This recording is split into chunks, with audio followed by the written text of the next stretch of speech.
Correct.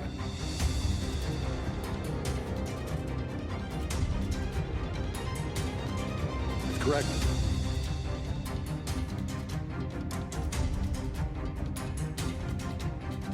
Yes, that's billion with a B.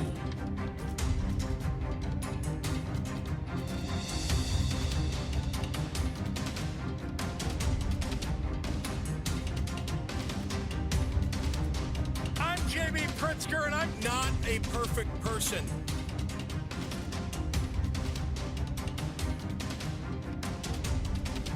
Yay for our teachers! Yay for our teachers!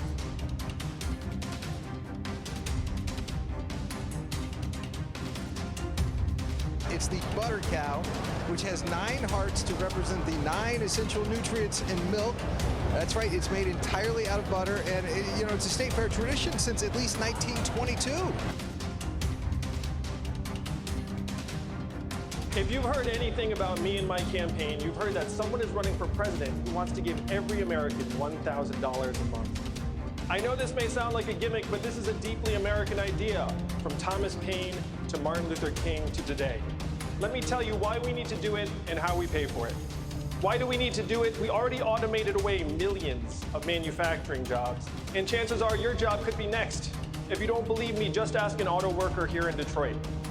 How do we pay for it? Raise your hand in the crowd if you've seen stores closing where you live. It is not just you. Amazon is closing 30% of America's stores and malls and paying 0 in taxes while doing it. We need to do the opposite of much of what we're doing right now, and the opposite of Donald Trump is an Asian man who likes math. So let me share the math. $1,000 a month for every adult would be $461 million every month right here in Detroit alone. The automation of our jobs is the central challenge facing us today. It is why Donald Trump is our president, and any politician not addressing it is failing the American people.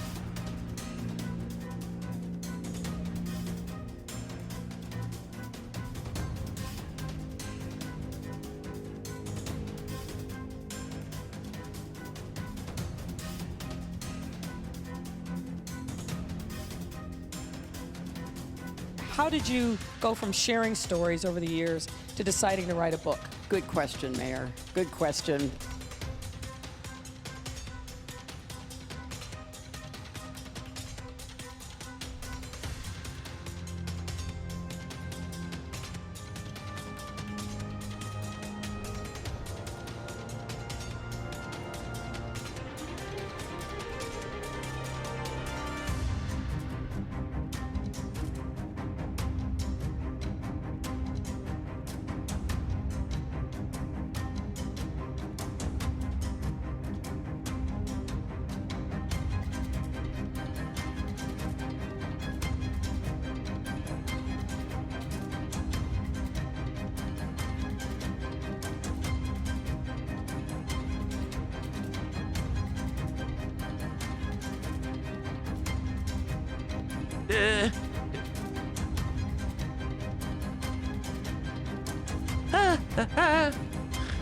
Okay. I'm ready. I think he's more than ready for today's show.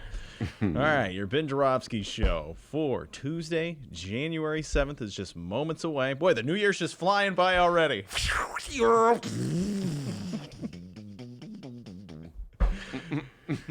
right, so your Ben Joravsky show for Tuesday, January 7th is just moments away. But before we get into that, we need my hat. Uh-oh, get your hat. Get your hat. He's out in the hall talking to people, cutting deals for other shows. What about today's show, I say? Man, D, I just got like 4 deals. Like, all right, well, get in here. Let's start the show. He's got his hat on. Oh, let me get the video going, too, so everybody can see your hat. Go, Bulls, go. Don't worry, Ben. No one saw you without your hat. Hey, man. My beloved Bulls lost another one last night, D.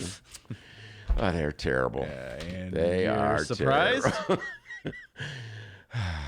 All right, how's it going, Pat Rod, KMA Barry? All right, your Ben Joravsky show for Tuesday, January 7th is just moments away. Please don't interrupt me this time, Ben. But before we get into that, we need to thank the following unions for jumping on board and sponsoring this program. Unions like Well, let me grab my. Okay. The International Association of Machinists and Aerospace Workers, Local 126 in District 8. The International Brotherhood of Electrical Workers, Local 9, sponsor this show, as well as the International Union of Operating Engineers, Local 150. A giant thank you to those unions for jumping on board and sponsoring the Ben Joravsky Show. And, of course, today's program is brought to you by our good friends at the Chicago Federation of Labor. Let's give them that song of the day, buddy. Oh, I'm like, huh? I was just reading my... Happy New Year, guys. Here we go.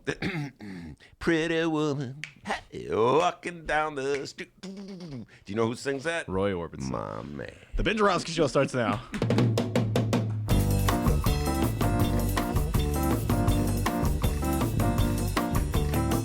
It is Tuesday, January 7th, and live from the Chicago Sun-Times Chicago Reader Studio on Racine Avenue, this is the Ben Joravsky Show.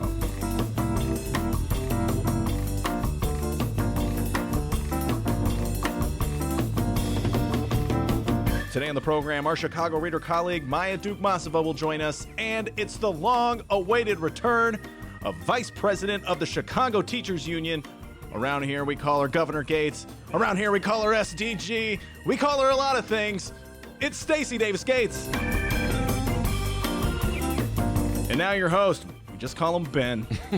Chicago Reader columnist Ben Joravsky. Yeah, hello everybody, Ben Joravsky here. We're calling this Talking Points Tuesday. And here's why. Great weekend. Did you have a good weekend? Yes. I had a great weekend. Let's see what I do. I saw Little Women. Good flick. Two thumbs way up. Right. Saw Little Women. Enjoyed it's it very Tuesday, much. Right? Yeah, but I wasn't here yesterday, so I'm talking about the weekend. Cool. Watch the Golden Globes. This is interesting little phenomenon. I was just talking to Ramon about the Golden Globes. Golden Globes, of course, is an award show. They give out awards for movies and TV shows. And here's something. I'm going to make a sociological observation, D. You ready for this? A couple of observations about the Golden Globes. Number one, men refuse to admit they like the Golden Globes. Now, I openly admit I love the Golden Globes. I love the Golden Globes. I love the Oscars. I love the Grammys. Not big on the Emmys because I don't watch TV, so I don't know any of the shows. And not big on the Tonys because I don't get to Broadway much, ever. So don't watch musicals, but I love the Golden Globes. I hate them. There you, I see your point taken. I just bumped into Mark Brown in the hallway. I hate to go. By the way, I cut a deal with him. He's coming on the show. Okay, great. Mark Brown, Chicago Sun-Times columnist. Awesome. Cut a deal. All right, but last night at the bowling alley, for instance, I'm asking all the guys, hey, do you guys watch the Golden Globes? Oh, my God, are you kidding? I don't watch the Golden Globes. Then a little secret reveals, D. I start talking about the Golden Globes. Yeah, I saw that. I'm like, well, how could you see that if you don't watch the Golden Globes? And they go, well, my wife watches them, and I overheard it. Oh, your wife watches. In other words, a lot of these guys watch the Golden Globes, love the Golden Globes, absorbed information from the Golden Globes, but they're too ashamed to admit it. So they blame it on their wives. Anyway, I love the Golden Globes. Ricky Gervais was hilarious. Here's another thing I want to point out, all right? Before I get to the main point I want to say. We have a political divide in this country. So if you're liberal, you're not supposed to like Ricky Gervais, but you can like Ellen DeGeneres. They both are comedians. They're both funny. They have different styles. They have different points of view. They both delivered very funny monologues on the Golden Globes. But Exhibit A, New York Times, liberal newspaper. Thank you, Ellen. They like Ellen. Get lost, Ricky. Ricky was hilarious, man. Come on now. I'm sorry. I only like liberal comedians. I can't like... Well, I don't even know if I think just Ricky Gervais just wants to insult whoever is in front of him. So it was a room full with liberals, so he insulted liberals. Yeah. But his line, he's some great lines. He's a contrarian. He's a contrarian. He'd fit in well in this show. And a huge Joe Biden supporter, by the way. I just made that up. Right. And what was his? Ricky Gervais had that great line about, what was the one, D? About how everybody's liberal in the room, but they got deals with Apple and Amazon, these horrific companies. If ISIS had his own production company, they'd be calling up their agents. And everybody's like, oh, come on. Yeah, that's unfair. Anyway, I like Ricky Gervais. I'm not ashamed to admit it, but Ellen DeGeneres, her timing is impeccable. That woman has some of the best comedic timing I've ever seen. The way she sets up a joke. Anyway. You were taking notes, right? I was taking notes, but it's a little late for me in the game. I hate to say it. I'm just not going to be as good as Ellen DeGeneres. That's correct. It's just timing. Kate McKinnon, she's got great timing, too. Timing's everything, D, in comedy. All right? Remember that. All Anyway, what else? Well, I know what else. I spent most of my weekend waiting my marching orders, waiting my talking points. Let me explain. President Donald Trump, in his infinite wisdom, decided it was a good idea to execute the General Soleimani, the second most powerful man in Iran. And now we find ourselves almost at war with Iran. It's definitely a war of words. Iran is vowing to have counterattacks against the United States. Absolutely made no sense to do this from any strategic or commonsensical analysis, but that's our president. He wanted to do it, so he did it. And so here we are. The rest of us, somebody else is going to pay the price for it. Anyway, since it made no immediate sense, there was no immediate talking point for Trumpsters to offer. So I was curious what kind of talking points the Trumpsters would come up with to justify the strike and to counteract their opponents. And so I was waiting for my Tea Party alerts. Now, folks may not realize this, longtime listeners know, for some reason, some way, somehow, I got on the Tea Party mailing list. So I'm always getting these emails from the Tea Party. They come all the time. T-mails. I've been saying that for months on this show, Ben. This is the guy who came up with the Ramada Rundown, Midweek with Monroe, Monroe Monday. Alliteration, guys. Yeah, he's really good at it. He went to radio school. Anyway, so T-mails. I'm waiting for my T-mails from the Tea Party. That's hard to say if you're dyslexic. Explaining to me what I'm supposed to say to justify this insanity from your president, ladies and gentlemen. I didn't vote for him, Donald John Trump. So, it's kind of hard. This is not an easy one to explain because it makes no sense. So let me see. Wait. One day I got this T-mail, Tea Party update. What is it? What could it be? Veterinarian aids. Quote, this one thing to help your dog food. This one thing helps your dog's food help them be healthier. Well, apparently, the Tea Party crappy writers. It's behind a business that does dog food supplements. Did you know that, D? No. Apparently the Tea Party's in the dog food business. I didn't know that. You click on that thing, one thing leads to another, and you end up buying dog food supplements for your dog. But it's not really helping me with my marching orders and my talking points to explain the idiocy of our president. Wait, hold on. No collusion. Here's another one from the Tea Party. Power wash your insides. Apparently the Tea Party is now selling some kind of video that teaches you how to transform your gut. I'm reading a quote with this one simple thing. You ingest something and it just I thought it was like an ad for a power washer. It's like, does my dad work for those people? It power washes your insides so you lose weight. Okay. Okay? All so right. apparently the Tea Party's into digestive treats as well for the human being as well as the dog. All right? So they're selling a lot of things. No advice. Hold on. Here's another one. This is what I can't even read my writing. Awesome. A simple soda does. Oh, no, here we go. Apparently the Tea Party's in the position of advising you on what to do to counteract big soda. So there's like some kind of weird big soda campaign. Here we go. I thought one final T-mail advice. Move your money before January 20th. Oh, no. They're advising me to buy gold. Apparently the Tea Party is now an expert on investments. You know what, Dave? If I didn't know better, I would say the Tea Party is nothing more than a shakedown artist who's shaking down a lot of suckers and saps. If I didn't know any better. Guess I'm going to have to watch Fox News for my talking points and marching orders. We got a great... Whoops. Oh, man. Oh, no. Did you My break your pen pin? exploded. We got a great show today, everybody. Maya returns. Maya. Maya Duke Masiva from my Maya. beloved Chicago Reader has been on vacation for the last couple of weeks. She hasn't been here. We've been filling in on Tuesdays. She'll be back. She has a lot to say about war propaganda in this day and age of Donald Trump. I'll be really interested to see what she has to say on that one. Probably talk a little reefer with her as well. And then Stacy Davis Cates will be here from the Chicago Teachers Union. Big front page story in the Sun. CPS Big Math Problem. This is a challenging story which requires folks to take a little deep dive in math.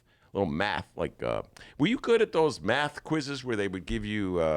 what would they call, like the talking math? Not like literal Story problems? Yeah, story. Thank you. God, I was horrible at them. Me neither. I wasn't good at anything in school, except I was in the White Sox fan club. Did I ever tell you that? Yeah. A few times. White Sox fan club. Big geek in high school, ladies and gentlemen. Ashamed to say. And afterwards. If there was like a political club in high school, for some reason there was no political club where a bunch of guys get together or girls get together and just talk about politics, I would have been in that one too, D. Anyway, what can I tell you? All right, we got plenty of political talk ahead of us. This is sort of like a political club right here on our show. Plenty of political talk ahead of us. But before we do that, the man from Alton, the man they call Dr. Doobie, with the news. I wish I would have never said that. How's it going, everybody? I'm Dennis. By the way, today's Ben Joravsky Show brought to you by Benny J Dog Treats.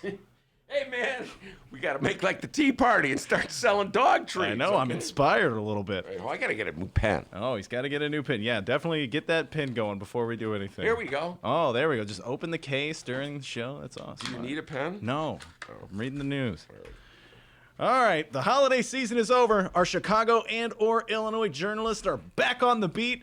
And after weeks of endless countdowns and best of the year stories, we can officially tell the year 2019 to get lost. Because thank God, we have actual current news to discuss on the Ben Joravsky Show. No Tuesday public events scheduled for our Chicago Mayor Lori Lightfoot. This little light of mine, I'm going to let it shine. And no Tuesday public events scheduled for our billionaire Illinois Governor J.B. Pritzker. Yes, that's billion with a B. So, Ben, I say there's no better time for you to get really nerdy and talk the upcoming local elections right here in the state of Illinois. What do you say? Right, very good. Let's go. All right, we begin with an update on our 3rd congressional district primary race. Ben, where's the 3rd congressional district? Southwest side, southwest suburbs. Come on, boy. Name one of the towns or cities. Orland Park. There we go. Thank you. It's incumbent and maybe a Democrat in 1994, Dino Dan Lipinski versus challenger and actual Democrat Marie Newman, round 2. And there's a couple others running, but they never really show up in the news. Our updates mainly involve these two. And today, it's more of the same. Lipinski has picked up some endorsements. Now, so far, our coverage of this election has mainly been Marie Newman endorsement announcements and really big ones. Names like Bernie Sanders, Elizabeth Warren, and Alexandria Ocasio-Cortez have backed Newman in her race. Ever heard of them? Absolutely. AOC. Big AOC fan.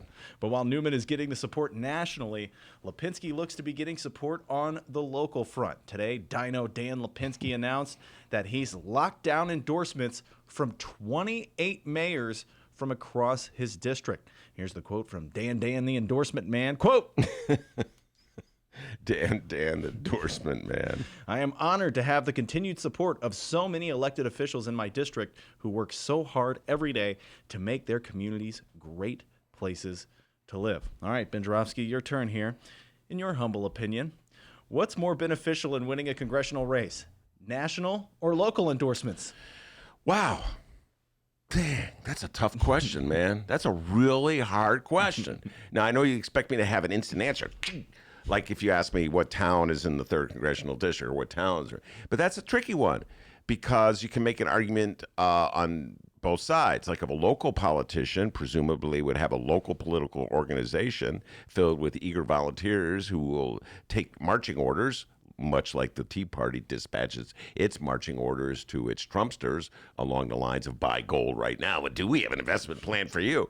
I didn't mean to go on that tangent. So presumably that would be very important. But in this day of age of Shackman bans on political hirings, there's not the patronage armies are not as big as they once were. They're virtually non-existent, actually. And so even local politicians are relying more and more on mail campaigns, where you send out huge amounts of flyers in the mail. So I think that the local endorsements are not what they used to be. So I'm going to choose door C. I'm going to say national endorsements are probably more important. Because like AOC says she's for you, that means something. Bernie Sanders says he's for you, that means that sends a message. So you know what? I'm going to go with national. And I know if there was somebody in the studio, like Mark Brown will be in the studio on Friday, a veteran Chicago Sun-Times political writer, he probably would argue the other point. But I'm going to say national are more important. Ben's going national. Now, I have a list of all the mayors who endorse Lipinski, but honestly, who cares? Am I right? But it is worth noting that one mayor not on that list is our very own Chicago mayor, Lori Lightfoot. And there's a good reason for it. This story broke while we were away. You see, last week, Democrat on paper Dan Lipinski joined Republican lawmakers in signing on to an amicus brief calling for the Supreme Court to uphold a Louisiana state law requiring doctors who provide abortions to have admitting privileges. The brief also urges the court to reconsider Roe versus Wade. Now, are all these barely Democrat references making sense, people? The Daily Coast Elections Twitter account tweeted this news out, and it caught the eye of Mayor Lightfoot. The mayor herself then tweeted on January 4th, quote, "I support a big tent, but there's no room under the flaps for anyone who is actively seeking to deny women control over our bodies. Time to leave, Dan Lipinski." So, way to go, Mayor Lori Lightfoot, except you left out one important part. You didn't endorse Marie Newman. I'm not a perfect person. Well, that was actually J.B. Pritzker, not Lori Lightfoot. But yes, the point's well taken. Lynn Sweet broke this story last week, by the way. Let's give Lynn Sweet a shout out, Chicago Sun-Times, intrepid Washington, D.C. correspondent. Very interesting. All right, look, folks, if you in any way even remotely believe in a woman's right to choose, then there's no way you can vote for Danny Lipinski. Absolutely no way. You have to vote for Marie Newman because Dan Lipinski is out front about his opposition to abortion, and he signed on onto this measure that would undo Roe v. Wade. There was really no reason for him to sign on other than he wanted to gin up even more support that he already had from anti-abortion activists who had come to the district in the last election, 2018, to campaign on his behalf. So now it's just like showdown time. And all the pro-choice supporters will be out in force for Marie Newman, and all the anti-abortion activists will be out in support for Dan Lipinski. And then there's just everybody who just doesn't pay attention, D, and unfortunately that's a lot of people. As we saw in the mayor's race, 65% of the people in the city of Chicago didn't vote at all, right? 35%. So 35% of all the electoral voters is a lot of, 35% of all registered voters is a lot of people, but it's just not the overwhelming number. So most people, you know what? I hate to say this, and I feel really bad saying about this, but I'll bet you there will be going to be some pro-choice voters in the 3rd Congressional who are so ignorant, they're going to end up voting for Danny Lipinski. I guarantee you that will happen, and the vice versa. I don't know, anti-abortion ones who don't know. It just seems to me that the anti-abortion foes do a better job, unfortunately. I got to get Terry Cosgrove in the studio to talk about this, of getting their people out to vote than the pro-choice people. They take stuff for granted in this country. Liberals and lefties just take stuff for granted in this country. They don't vote. They don't like the candidates, not perfect, so they don't for them. The right wing just gives it their marching orders and talking points, and their people just follow them blindly. So, yeah. And by the way, it was interesting. Lynn Sweet pointed this out. Young Daniel Lipinski is doing this very interesting campaign where he is highlighting his vehement opposition to abortion in certain mailings to certain people that he knows are anti-abortion, but then he's withholding those in general mailings. So they've got their mail operations sort of sophisticated to distinguish between those who are pro-choice and anti-choice. And I'll say this. If you're not paying attention, I mean, Maya's going to be in the studio. She's going to give me a hard time for saying this. You know, a lot of the millennials always give me a hard time. You're blaming the voter, Ben. Remember, they always tell me you're blaming Venmo. You never Venmo. They give me a hard time about so many things. I'm going to give Maya. You know what I'm going to do? I'm going to give Maya this quiz. Oh yeah. Don't tell her. All right. I'm going to give Stacy Davis Cates this quiz too. What's this quiz you're referring to? Oh, I'm sorry. The playlist quiz. All right. Let's see how Stacy Davis Cates thinks she's so smart. Let's see how she does on that playlist quiz. What's the playlist quiz?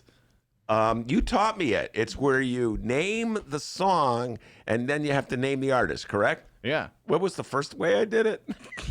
I just have you ever heard of it? Let's get some context here. So the candidates running for president have songs, right, that they walk out to. That is correct. And Ben was challenging people and naming the song, and you'd see if you can guess the artist. But the way Ben did it was horrible. Yeah, I know the guests were all like, Panic at the Disco, High Hopes. Here's how Ben did it. This is not how you do. Alex Trebek wouldn't take notes from you here. Panic at the Disco, High Hopes. You ever heard of that one? And they would, yeah, of course. What kind of quiz is that? Sing it. By the way, I give you credit for remembering that.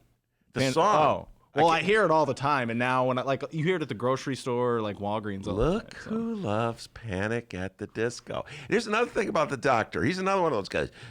First thing I said to Dennis today, hey, you watch the Golden Globes? No, never. I would never watch the Golden Globes. Then all of a sudden, I love Ricky Gervais. Wait a minute, I thought you didn't watch the Golden Globes. Habita. I watched it on YouTube. Habita. Turns out, folks, he not only watched it, he taped it and watched it again. Oh, I love that dress. And I'm going next year.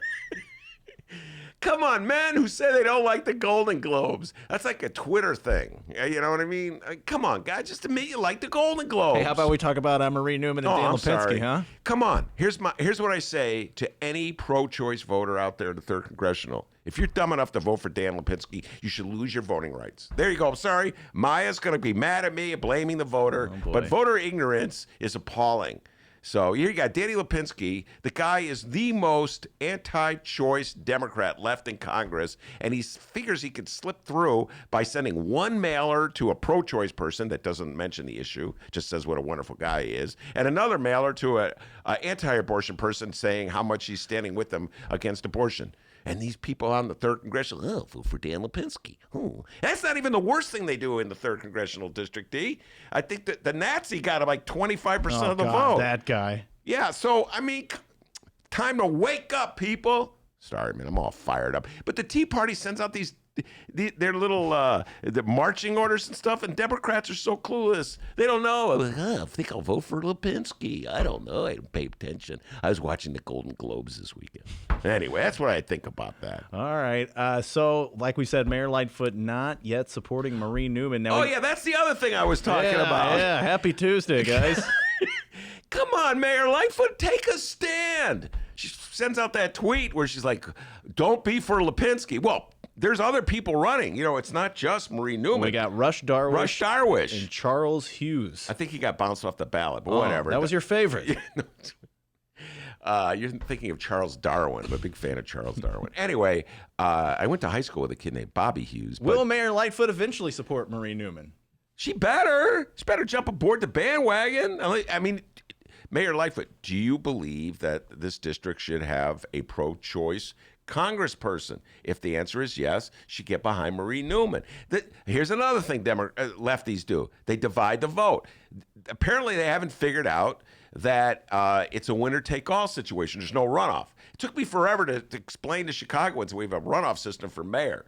Remember I wrote so many columns like explaining that we have a system where the two top vote getters, and no one gets 50%, meet in a runoff. But then all these people will be saying, well, Ben, the problem with two lefties running is they'll split the vote, and the conservative centrists will win. I go, no, we have a runoff system. Huh? Then they got that. They learned that for the mayor's race. Now they think that's applicable, let's say, to congressional races. No, it's a different system, folks. The primary. I know it's confusing. I know it's hard. Politics is really difficult. Oh, God. But anyway, Lori Lightfoot, you should know that we have a winner-take-all system. So come on, take a stand on this one. Shout out to Kyle on the YouTube live stream chat. Kyle says, looking forward to Ben's new article, blaming the electorate, how stupid voters are causing me stress. I'm not allowed to write those anymore, Kyle. Maya gets mad at me. Where is Maya? Blaming the voter is no good, all right? I'm not allowed to write that. Hey, Kyle, you try writing about the decisions Chicago voters make year after year for alderman and mayor without losing faith in them. Kyle's real funny. He also put the Tea Party is in the dog food business. That's only one step away from the horse poop business by input poop. But you cleaned it up, huh? Yeah. It is a podcast. Yeah, you know. I'm getting a phone call right now as we speak. Oh, great. Bring it up. Answer it. Not going to answer it. All right, and I finally, think it's like a solicitor or something. And finally, we have a Cook County State's Attorney election update. Oh, boy. And just like Marie Newman, incumbent State's Attorney Kim Foxx has a handful of popular endorsements as well. But unlike Newman, she's got Mayor Lightfoot. But that's not stopping Kim Foxx's challengers. They're coming for her seat. Challengers like DePaul finance professor Bill Conway.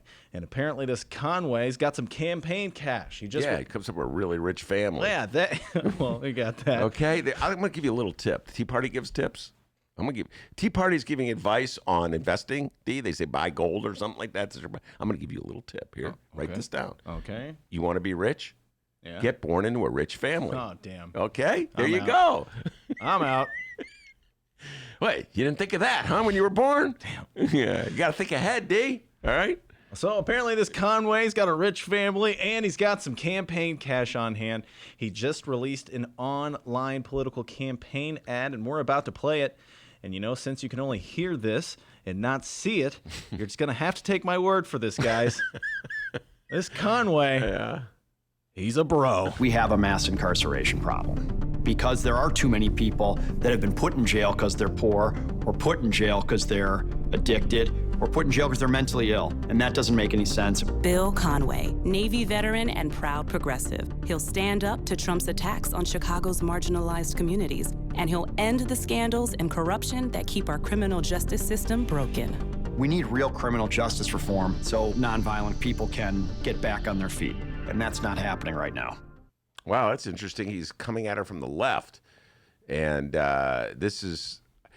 he has a challenge. Conway has a challenge. We've talked about this race for a while. Conway has a challenge. The way things have been set up, Kim Foxx has been targeted by Trump supporters. They think because of the Smollett-gate situation that she's too easy on criminals. And so they've made her a target. They want to oust her as Cook County State's Attorney. Fraternal Order Police is really hard on her. Donald Trump is really hard on her. So if you're running against her, that's basically your base. You can't win with that base. Maya will explain this. She's in the studio. She knows what I'm talking about. You cannot beat Kim Foxx by running at her from the right. It's not going to happen. There's not enough Trump supporters in Chicago or Cook County to do that. So what young Bill Conway is doing is trying to establish his progressive credentials, which isn't really going to work either because most progressives in Chicago and in Cook County are sticking with Kim Foxx regardless of Smollett-gate. So it's going to be really hard for Conway. What I do is trying to convince, getting back what I'm talking about, I hate to say this, some voters some voters don't pay attention. They only all they know about politics is a commercial they see on TV. Maya's going to be mad at me for blaming voters, but I'm just stating something that's pretty true. And so they're going to, Conway, he's the progressive. Oh, I'll vote for him. I'm a progressive. So that's what he's hoping for. And by the way, I don't know if you saw this, D, in the paper today. Bob Fioretti, one of your... one of my favorites, right? One of your favorites, a former alderman of the 2nd Ward. Maya, I don't know if you saw this. His lawyers are challenging Kim Foxx's petitions, and they're having this ferocious battle. That's, by the way, if Conway has a chance, he's going to owe it all to Bob Fioretti. If Bob Fioretti manages to get Kim Foxx bounced off the ballot on some kind of technicality, I don't think it's going to happen. I think it's a long shot chance. But anyway, so that's a big fight going on. Nobody's really paying attention to that right now. So maybe that's what Conway's that could be his strategy, hoping that Fioretti knocks Kim Foxx off the ballot, and then he'll run as the progressive. That could be what he's up to, young man. All right, so who do you think has a better chance?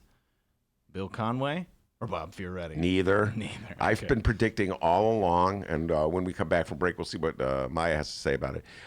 I don't believe that Kim Foxx can be defeated. You need black support in Cook County and Chicago to get elected, And I don't see any of these other candidates getting it. So I think Kim Foxx, by virtue of her support in the black community and progressive community, or the white progressive community, I guess I should say, will be victorious in the Democratic nomination. And one more time, you don't need a majority. All you need is plurality. She could be, all she has to be is the number one vote getter. She doesn't need 50.1. It's not like the Chicago mayoral election.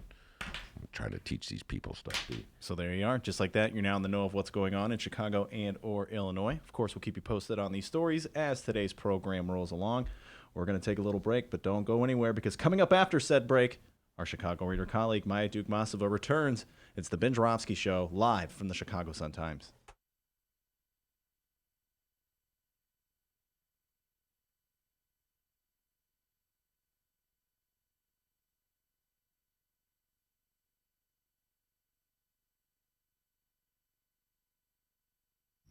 The Ben Joravsky Show is supported by Northwestern University's part-time master's program in literature and liberal studies. Students learn from dynamic and diverse faculty as they build advanced skills for critical analysis, writing, and research. Evening classes are held on Northwestern's Evanston and Chicago campuses. The spring quarter application deadline is January 15th. Learn more at sps.northwestern.edu/masters.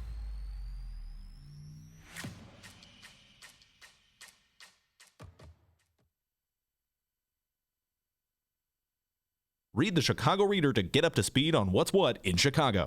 Culture, food, arts and entertainment, weekly concert listings, weekly event listings, the environment, travel. I can continue, but you get the point. And for all of you Chicago political junkies, raw weekly columns on real city politics from Maya Dukmasova and our very own Ben Joravsky. The Chicago Reader, free to the public in newsstands throughout the city and online at chicagoreader.com. Read it now and be a more informed Chicagoan.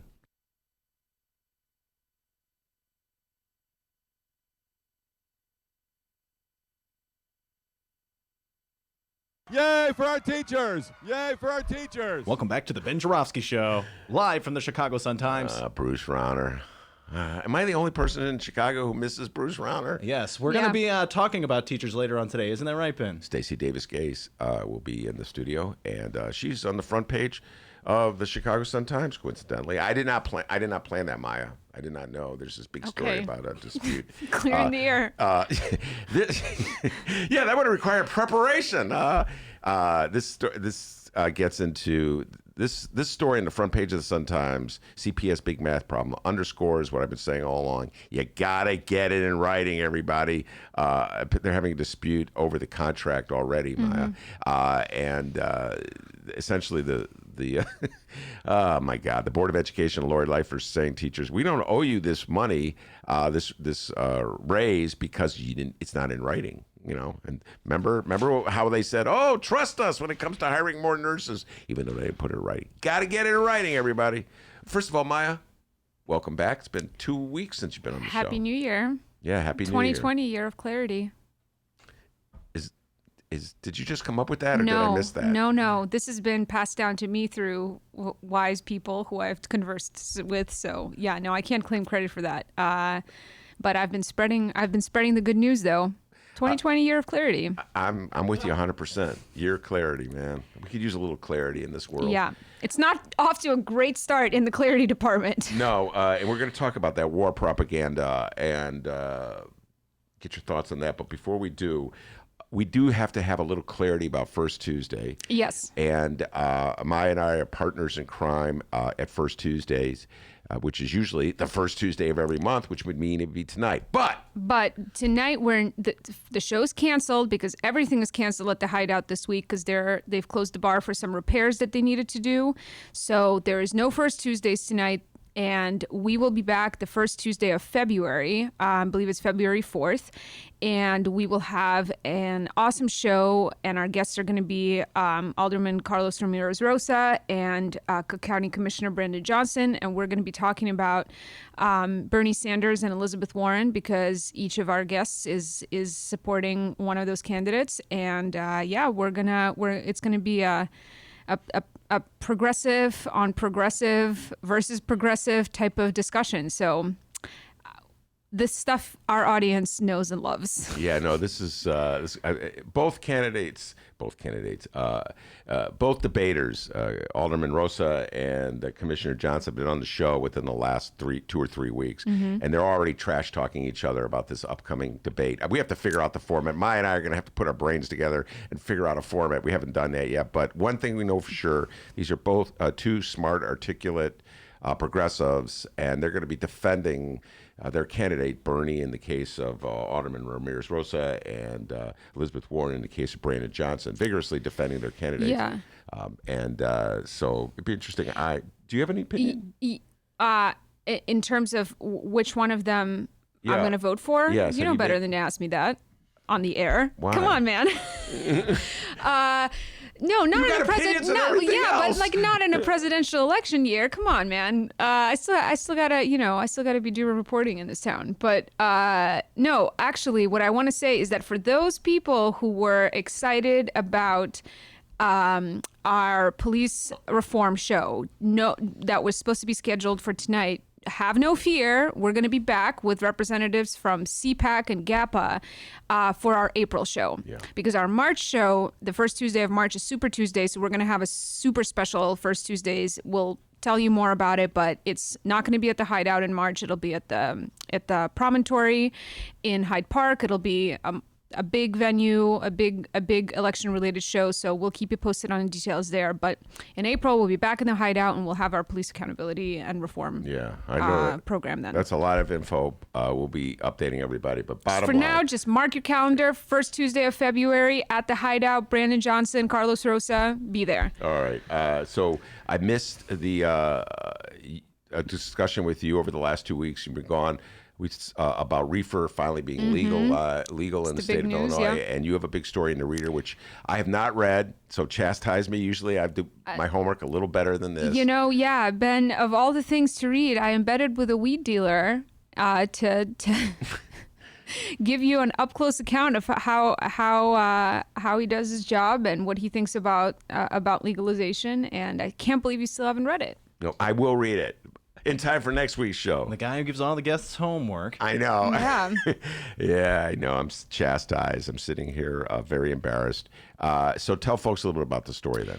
Yeah. So, I mean, I basically just, I found this dealer who does like home deliveries, and he's been in the business for almost 20 years, and he sells dry flower, and he sells THC infused like edibles and tinctures and kind of all the kind of main type of marijuana products that people tend to consume. And he basically took me along on a day of his deliveries and kind of showed me how he does his work and shared his thoughts about what legalization will mean and how it'll affect his business, and also just told me about himself. It was an interesting experience, just like connecting with a person that you would otherwise, a person like me, or just like a general, unless you were connected with him as your actual dealer, what the chances of crossing paths and knowing about this side of his work are pretty low, because he's also got a whole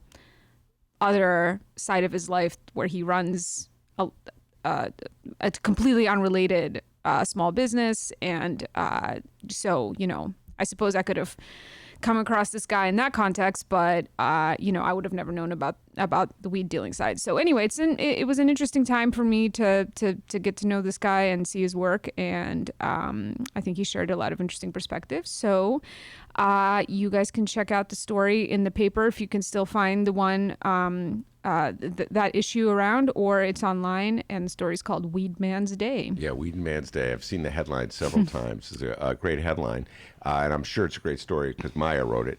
Now, Maya, let me ask you this. What do you think the impact of legalization ultimately will be on the underground weed dealers? Well, not much in the near future, I think, and according to what Weedman told me anyway. Also, the dispensaries can only sell what's grown in the state, and it's already pretty clear that they're going to run out of supplies. I mean, some dispensaries, from what I've heard, have already run out. Yeah. But they're going to run out because there's only a limited quantity of weed that can be that's available right now because the plants need time to grow. It takes like a few months for a plant to mature and produce enough bud to be able to, for it to be ready basically. And then it takes some time for it to be cured and dried properly and whatever. So this the dealer is not worried because his supply chain has long been established. He gets his product from out west, from California and Colorado and the Pacific Northwest. He's got relationships with his suppliers and growers. He's been stocking up to deal with the dry spell when it comes. And ultimately, I mean, his prices are going to remain what they are, which is lower than what the dispensaries are charging. So he thinks that he's not going to lose customers and maybe he'll even gain some. At the end of the day, the novelty of standing in line and paying more for the same product will probably wear off for a lot of people. So he'll be there when they're looking to just transact in the comfort of their own home. Yeah. And so what did his customers, how did they view you?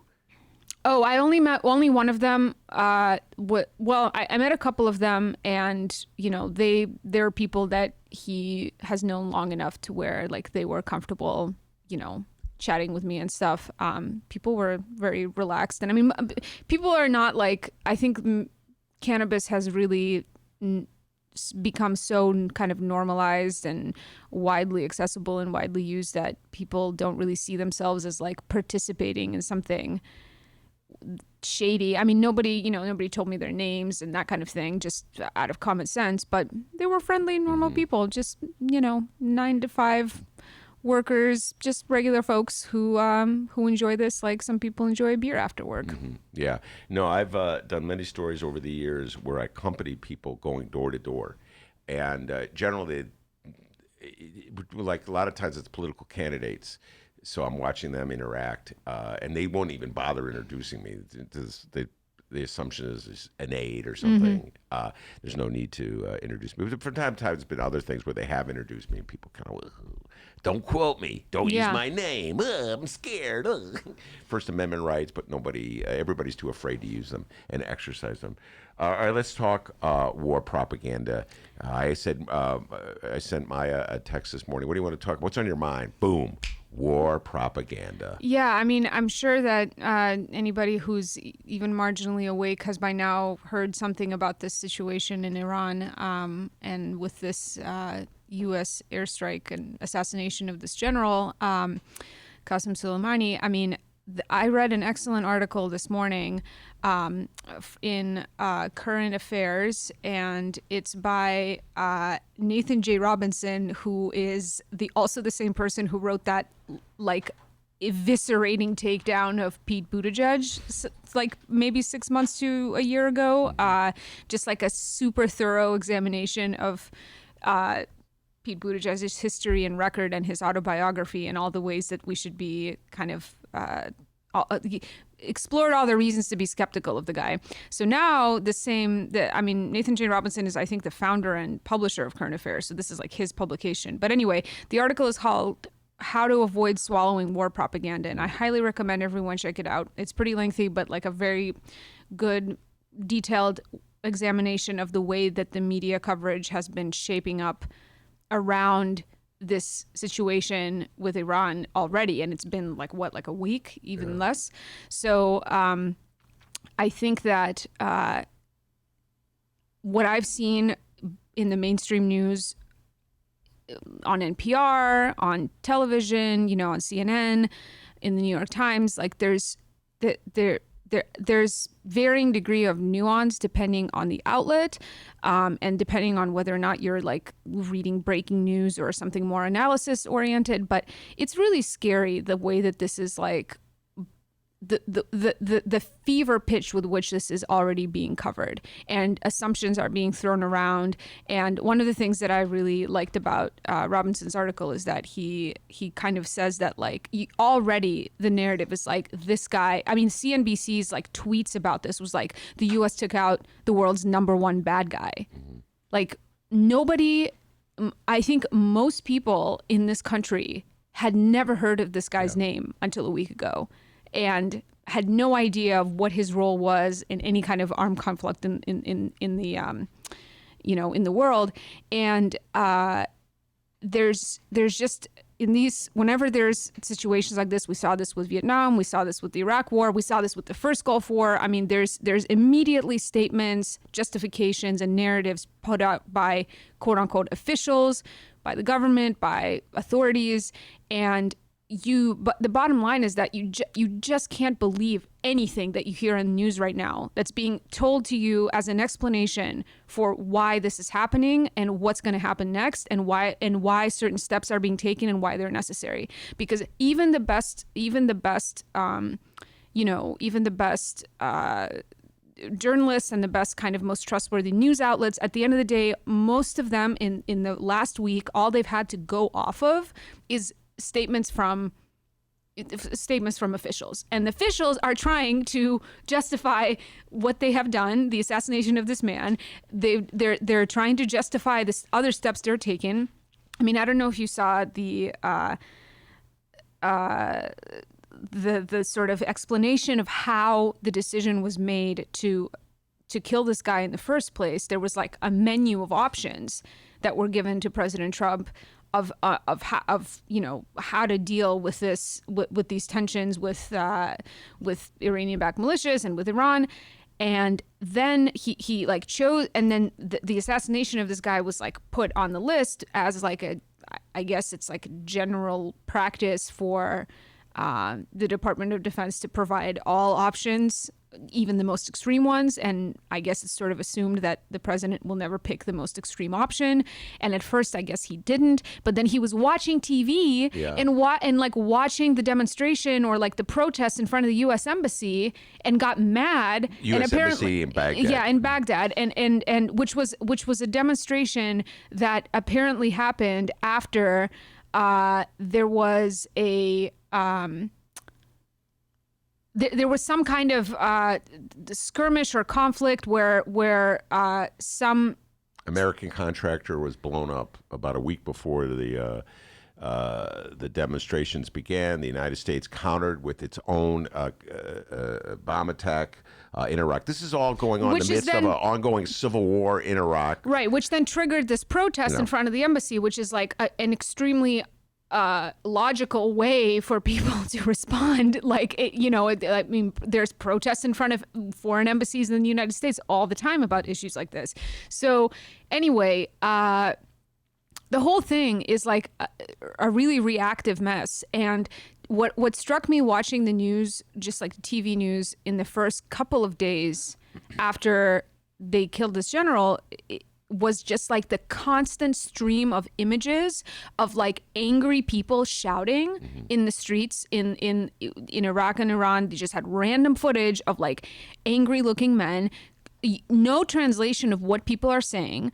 And then like constant, and this was on CNN that I was watching this, there was just like this constant stream of images of like people burning American and Israeli flags. And I was like, how old was I? I was 2003. So I was like 13 or 14 when, I guess I was 15 when the war in Iraq started. When the Bush invaded. Okay. And I just remember that like those like images of like brown people in Iraq in like traditional dress burning American flags being constantly flashed like on TV screens, interspersed with like Colin Powell's speech at the UN and all this BS that we now know this was just like all like propaganda and just like lies, to justify doing this, going after this agenda of like invading Iraq. So I just feel like what I'm seeing on TV right now is like exactly the same thing. And at one point I was like, how do we even know that this footage of these people burning these flags, first of all, like how do we know that this is even happening right now? How do we know where exactly this was even filmed? Where, like, who these people are that did this? I mean, what came out in the wake, like, years later after the Iraq war started, was that there was like a bunch of footage I think that there was a documentary called Control Room, I believe, that was about the news coverage of the invasion of Baghdad and the reception of the local people in Baghdad to like the quote unquote American liberators. And it turns out that it was all staged. Those famous shots of like American troops coming into the center of Baghdad and toppling the Saddam Hussein's statue and like putting a flag over Saddam's face, like an American flag, and like all the people celebrating all around, like that was staged by the American military. Like people were brought there to create the scene for the press to like then, transmit to the United States. So like I just, like everything we're watching right now, there's like a very high probability that like it's all just smoke and mirrors, and the press is like immediately in this frenzy of like being reactive and giving you like the latest updates when we still don't even know what's going on or why this is happening or who's involved, etc. And I like, I'm just like, well, it's horrifying to watch it just happen. Like, again, like per usual, like the screenplay is the same, and so I encourage everyone to read this article and pass it on to your friends and relatives, pass it on to your like grandparents, like people who are watching TV all the time, because this is we're witnessing the process of like consent for whatever's happening next being manufactured now. Like that's what's happening. Well, before at my opening, I was having fun with this a little bit. I knew that as soon as the word broke that Trump had ordered the execution of the general, that there would be talking points dispatched by Trumpsters. And so I was waiting for my talking points, and I get the Tea Party emails on their mailing list. And so I was joking. Almost all the emails that Tea Party sends are pitching things. Like they're selling things. Tea Party has turned into a marketing operation where they sell you things. But the one email I got, which was quote unquote substantive to this issue, was mocking Democrats in Congress for bewailing the death of a terrorist. And so essentially the talking point that they're being dispatching is that if you ask for restraint on the part of your government, if you ask for answers on the part of your government, if you question or challenge the military policies of President Trump, you are somehow or other a collaborator with terrorists. You're an ally of terrorists. And this is the general talking point. And I believe, Mike, get your thoughts on this, that reporters who cover this, in the back of their minds, are wary of this and are very concerned about looking, quote unquote, soft on terrorism. Looking as though... Yeah, but like this is exactly the issue that happened in 2003 when the press was like so gung-ho in support and justification of that war. And people were getting called out on it then. And there was a very stark contrast between that and Vietnam War coverage, which although I would say that like at the very beginning, there wasn't much press skepticism of the Vietnam War. And even though ultimately I think that a lot of the war coverage of that conflict ended up being much more skeptical of government claims, in 2003, after 9/11, the press was like fully... very concerned, and I think, probably consciously and also subconsciously, people were very wary of appearing like they were in any way, shape, or form not condemning terrorism, and anything connected to terrorism. But once again, what did we find out about Iraq? There was no connection. The agenda about invading Iraq had nothing to do with Al-Qaeda or weapons of mass destruction or Saddam Hussein supporting, the groups that were committing terrorist acts on U.S. soil. No connection, And now, again, like even the deployment of this word terrorist and terrorism, like it's all designed to be an emotional trigger. Like this guy was a general in the Iranian army. Like this guy is like a representative of the Iranian state. I mean, you can talk about, I guess like people talk about Iran being a state sponsor of terrorism, but like,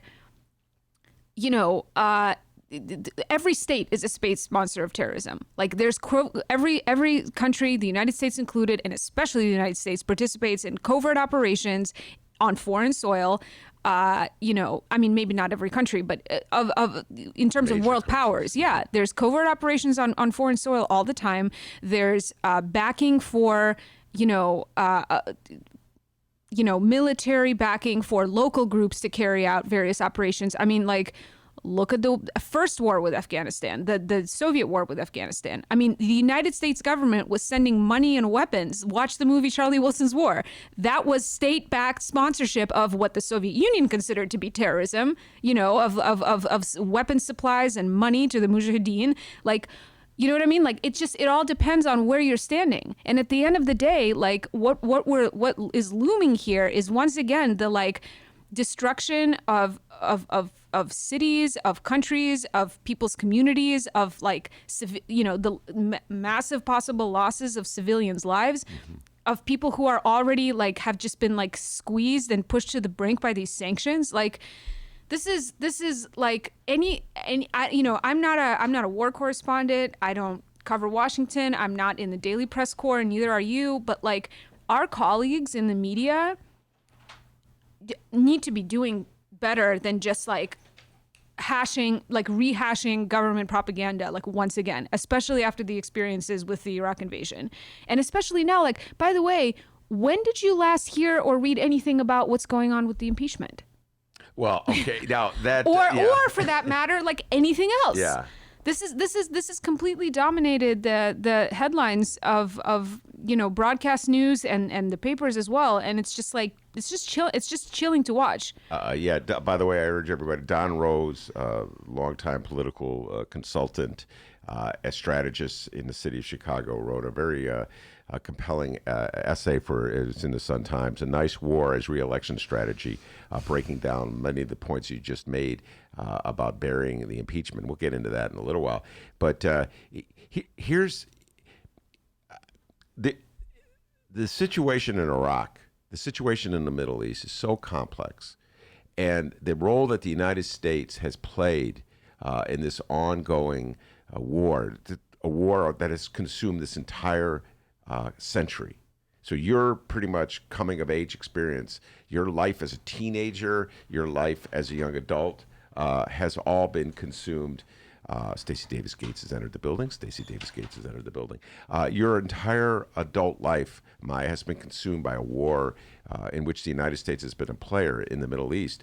And it shifts. The explanation shifts. So if you're just watching it from the outside, follow me on this. You had George Bush basically uniting the foreign policy establishment, ginning up evidence, and deceiving people into believing that the invasion of Iraq was necessary to protect the planet from a lunatic who had access to weapons of mass destruction. Who was in some way connected to Al-Qaeda and the terrorists and 9/11 and all of that. It turned out yeah. there were no weapons of mass destruction. He had no connections to Al-Qaeda. He was a large degree a product of U.S., because he had been an ally of the United States. In the 80s, the United States had been ginning up a war between Iraq and Iran, trying to figure out which strategic best interest at the moment.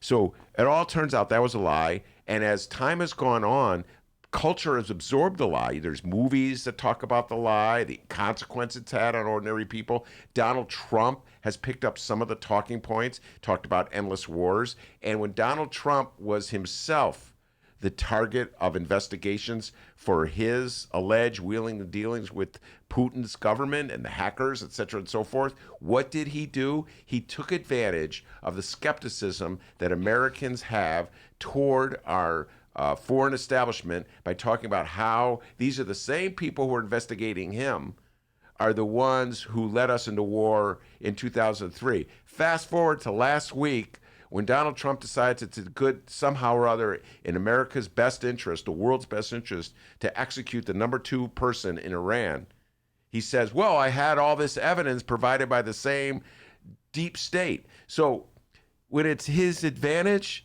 the deep state is an enemy of truth. Yeah. And controlled by Hillary Clinton. When it's to his advantage in a different case, well, they're providing me with intel and only I know. So it is very difficult for Americans to figure stuff out because they're constantly being bombarded with conflicting messages. But you know what? You don't need to have an opinion about this. Or you don't need to have you don't need to have your mind made up about what you're for or against here. This is all like immediately polarized. Like it's some kind of ideological litmus test already, like 5 days later, of like who you are, like the left side of things is just like nonstop, social media posts about like no war with Iran, and then like all this stuff about how we're taking out terrorists on Fox News and on the right and whatever, and it's just like slow your roll. Like we don't know anything yet. There's no like this whole thing is just runs on lightning fast decision making that's made in a that are being made in this like manufactured context of urgency. Mm-hmm. And the truth is that like we don't know what's going on at all, and I think that people are so what we turn on the news and we get the sense that we should be worried, like something is imminently happening, but we don't know what's happening. And that feeling of concern and of stress that's generated by this like snippets of information or disinformation that gets put out there is like that anxiety is what people with some other agenda want. And you know what the agenda is of the people who are running the show here is to be reelected, to get attention away from all these like unseemly things that are affecting the president, this impeachment and whatever else. Like, you know what? Like, read your local newspaper. Pay attention to what's happening in your city. Like, Stacy Davis Cates is about to be here telling you about like what, like this is no less important. You don't need, like, I just urge everyone to just continue to keep your attention on things that are important in your community, and not just be like hyperventilating and consuming TV news and like snippets of stuff on social media all day long. You know what I mean? Like we don't know anything that's going on, and like anyone who has their mind made up about what's happening or thinks they understand what's happening, it's probably best not to take that person's opinions seriously. I'm with you. And we are being fed a lot of propaganda, and we are being manipulated. And it's ironic. We'll close this conversation with the subject we began it. We took a small but significant step away from the war on drugs by legalizing reefer in the state of Illinois. And there was all this jubilation over that, and article after article about long lines of people waiting to buy reefer at state-sanctioned dispensaries. And we just kind of shoved aside, Maya, the fact that we talk about a propaganda campaign. The war on drugs was a nonstop propaganda.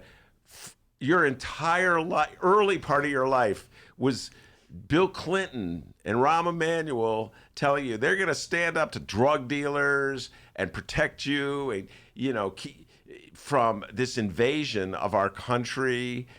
More police, more arrests. Before them, it was Ronald Reagan saying the same. Before that, it was Richard. And meanwhile, everybody's smoking reefer on the slide and pretending as though they're part of. You know what I mean? They buy into it, and it's so to a certain degree. I agree with you. People have to be vigilant. People have to try to come up with their own independent ideas, not just believe what they're seeing, what they're fed, et cetera, and so forth. And I see it happen all the time. Not just, the stakes are really high with this because this is war. You get what I'm saying? But it's like the minute we are like taking the propaganda seriously, like that's the first step towards moving closer to it. All of it is propaganda right now. Like everything put out by no matter how trustworthy the journalistic source is, there's very little reporting that anyone is able to do right now. It's been too little time to really shed light on what's happening. Yeah. And there's nothing says anywhere that anything has to be fast or reactive. Like people just need to slow down, read this article about how not to swallow propaganda, and like continue to pay attention to meanwhile what's happening locally and in nationally too, but in other corners of our public life. All right, along those lines, we're going to bring and actually speaking of which, can I plug something before I leave? Oh yes, go ahead. So we have an election coming up. Yeah. You talked about Kim Foxx and the state's attorney's race. We also have an election for the clerk of the Circuit Court of Cook County, which is currently that post is occupied by Dorothy Brown. You may, if you've heard of Dorothy Brown, maybe you've heard that she's really not great at that job. So now there's 4 candidates. She's not running for re-election. There's 4 candidates vying for her seat: Richard Boykin, Michael Cabanargi, Iris Martinez, and Jacob Meister. So next Tuesday, January 14th at 4 p.m., I'm going to be moderating a debate between the candidates. It's at 330 North Wabash. So again, next Tuesday, January 14th at 4 p.m., 330 North Wabash. I encourage everyone to come. It's a free event. It'll be a chance to get familiar with the issues and with these candidates. And it's an office a lot of people don't really think about or know much about, but it's really important because this is the largest unified court system in the country, and the record keeping in our criminal justice and civil justice system is fairly abhorrent. And the way that this office has been run for years is partially responsible for that. So it's a really important race, and it's really important that we're finally getting some new blood into this office. And it's important to make a good informed decisions about who to vote for this office. Very good. And thank you very much, Maya. And I assume you'll still be in the show next week, even though you have the debate. Yes. All right, very good. All right, Stacy Davis Cates is on deck. We're going to bring her on when we return. Hey, everybody. What you're about to hear are the piano stylings of Jeff Manuel. Man, listen to Jeff go. Jeff Manuel has been playing piano around Chicago for years. He's played for conventions, for celebrities, played in basement bars with blues bands. He's played at prestigious social clubs, fine restaurants, and in the intimacy of private homes.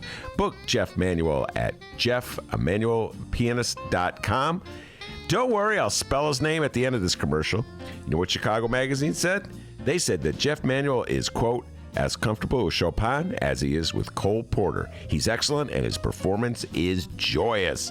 He offers an elegant stream of compositions and interpretations that entertains the mind but won't hurt the ears. To hear more of Jeff Manuel's work and to book Jeff for your next event, go to jeffmanuelpianist.com. I'm going to spell it out for you, people. J-E-F-F. M as in Mary, A, N as in Nancy, UELPIANIST.com. Take it away, Jeff Manuel.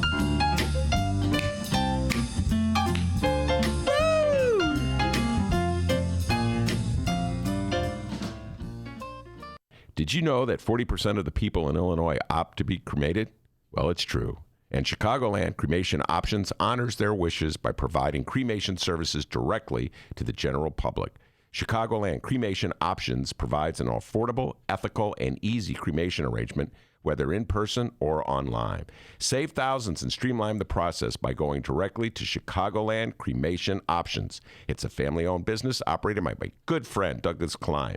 Here's how you reach them. ChicagolandCremationOptions.com. One more time. ChicagolandCremationOptions.com. The Ben Joravsky Show is supported by Northwestern University's part-time master's program in literature and liberal studies. Students learn from dynamic and diverse faculty as they build advanced skills for critical analysis, writing, and research. Evening classes are held on Northwestern's Evanston and Chicago campuses. The spring quarter application deadline is January 15th. Learn more at sps.northwestern.edu/masters.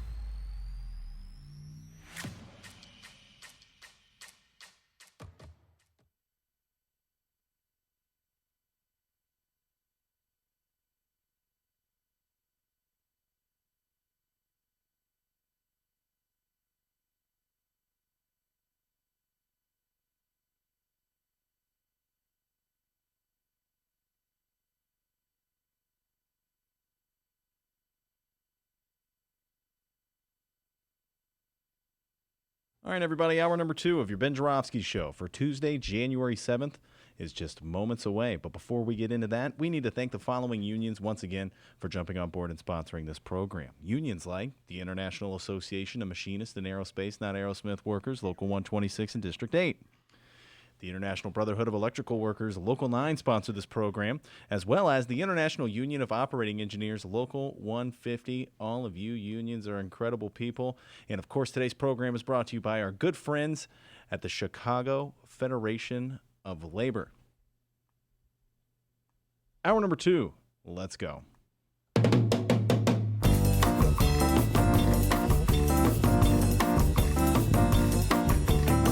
It is Tuesday, January 7th, and live from the Chicago Sun-Times Chicago Reader Studio on Racine Avenue, this is the Ben Joravsky Show.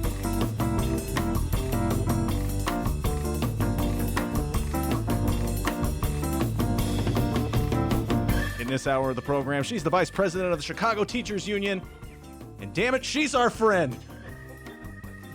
It's SDG, Stacy Davis Cates.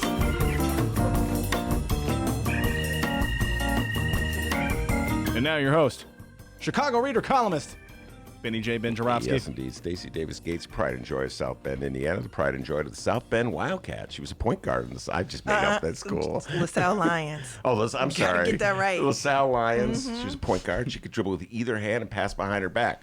We're not going to be talking basketball. We're talking about politics. CPS and CTU is on the front page, my beloved bright one, but I'm going to hold off on that one because I really want to follow up the conversation we're having with Maya, talk some national politics, international politics, Stacy Davis Cates, get her thoughts on what's going on with Donald Trump deciding to execute the second most powerful man in Iran while he is been impeached. He's under charges of having abused his power. Isn't that interesting, D? So we'll get Stacy Davis Cates' thought on all that and all the issues of the day. Before we do that, you got an update for me? SDG. SDG. The listeners want it, they're getting it. Stacy Davis Cates, moments away. But before we do that, we just want to remind everybody here that there will be no live Ben Joravsky show tomorrow/Wednesday. Our colleagues at the Chicago Sun-Times need to use our humble little studio for something, I don't know. And Ben has a meeting with the Chicago Reader. So we got business to take care of. No live show tomorrow. But if I'm going to be posting an interview from Ben Joravsky Show past on both Chicago Sun-Times and Chicago Reader websites and wherever else you download podcasts. If you're listening to this on the live stream at the moment and you have a particular interview you'd like me to post, let me know. I may post it. But once again, no show tomorrow. Find us on social media, by the way, at Benny J Show, BENNY, the letter J Show on both Facebook and Twitter. The Ben Joravsky Show on Instagram. Ben handles that account. How's that going, by the way? Are we famous? Kind of took a 2-week hiatus. I got to get back in. I'll maybe take a picture of Stacy and throw it up there. All right, 2020 resolution, pal. Get back on the Instagram. But by the way, there will be a show Thursday. Just people know that. Thursday and Friday, we'll be back to business as usual. Yes. Let's see. Thursday show, Miles Kampf-Lasson will be here. Correct. Big Ed Maher will be here. That's correct. And Lisa Solomon, the reefer lady, will be here. Oh, reefer lady! So, plenty of reefer talk. Maybe dispense some goodies. That was crazy. Last time she was here, she had like grinders and things that you use with, like tincture. It's like she robbed my living room and came over. Yeah, it looked like Dennis's living room. So, Stacy, I see you're taking great delight in the cup that's in front of us. That cup was left a remnant when Carlos Ramirez Rosa was last on the show, alderman of the 35th Ward. He showed up. I think it was the day the city council had sort of like its Christmas party of sorts, and Alderman Walter Burnett, who may be your alderman.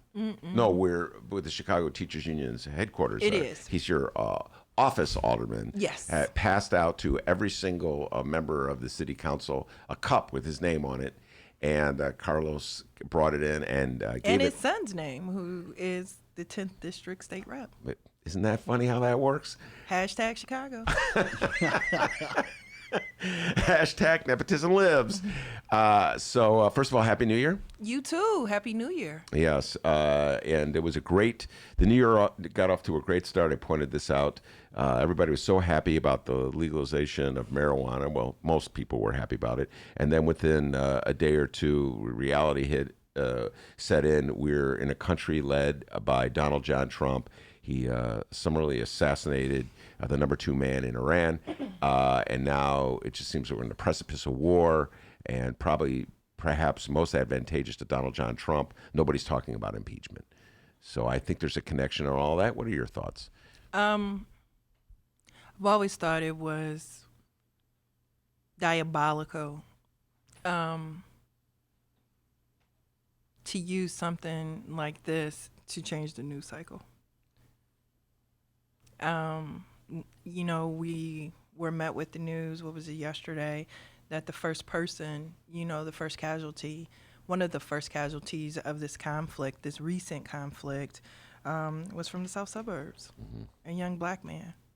You know, that in itself was absolutely sobering, because these conflicts have real life consequences. And that young man is dead.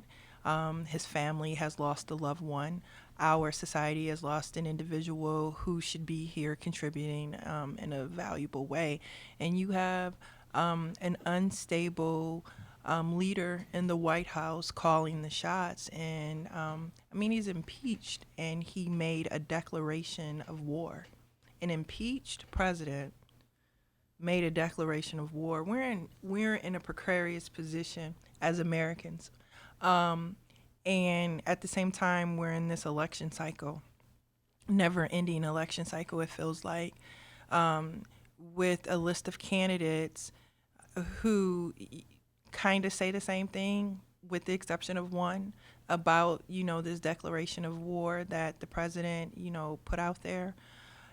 And the question is which one of those candidates are going to captivate our electorate in a way that makes this easier going into the general election this fall, because the point is to get rid of Donald Trump.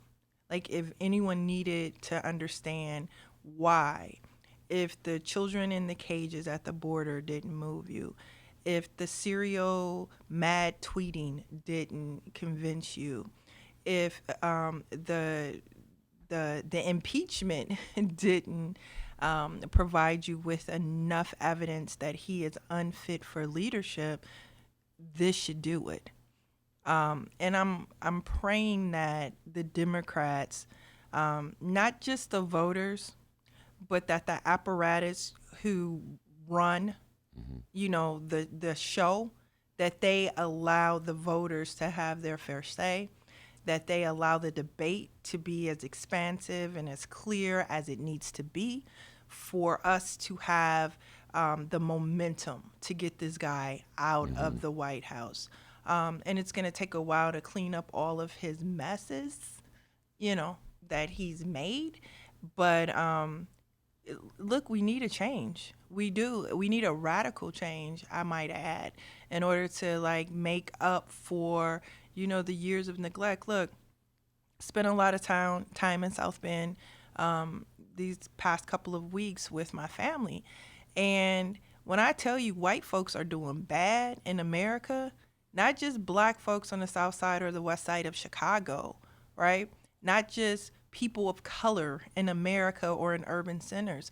But when you see, like, white people at the gas stations with their hand out who are visibly abusing some sort of controlled substance, like, white folks are doing bad.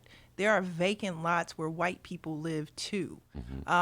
This country deserves some sort of radical solution to the radical poverty and disinvestment that has happened this generation, right? While we're spending, like, mountains and mountains of resources, both financial and human, fighting endless wars back at home. You know, you're dealing with an opioid epidemic. You're dealing with high unemployment. You're dealing with, you know, violence and just the lack of affordability in a lot of places. We're going to need something like the Green New Deal. We're going to need a massive investment of public resources into the core of America, both rural and urban. All right. Now, I just want to say that the young man that Stacy was alluding to, a Hazel Crest soldier among 3 Americans killed in Sunday attack on Kenya military base. His name is Henry Mayfield Jr. He's 23 or 24 years old. And a child. Yeah, he is a child. A child.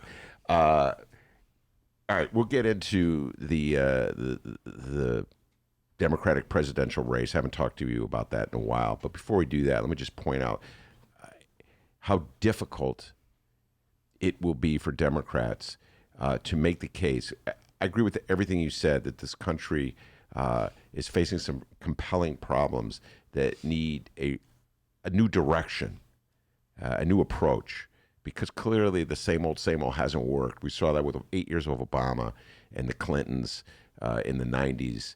I threw Hillary under the bus there, Bill Clinton. And so a new approach, in my humble opinion, needs to be adopted. But it's that much more difficult to get elected, Stacy, with the quote-unquote distraction of war. And so what advice would you give to Democrats? What advice would you give to voters? Make it personal. Politics has to be personal. I am always amazed by the disconnection that candidates have to the lives of everyday people, and yet they're asking everyday people to trust them with their anxieties, with their children, with their hopes, their dreams, their future.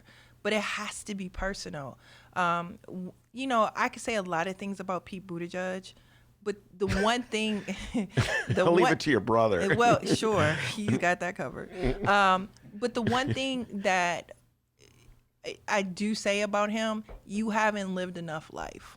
You don't have enough personal responsibility to make me believe that you could understand what it feels like to have the anxieties of motherhood, to have the anxieties of, life. I do think that there is something to, living a life. Like, I'm not an ageist when it comes to leadership. I actually think that wisdom matters in this.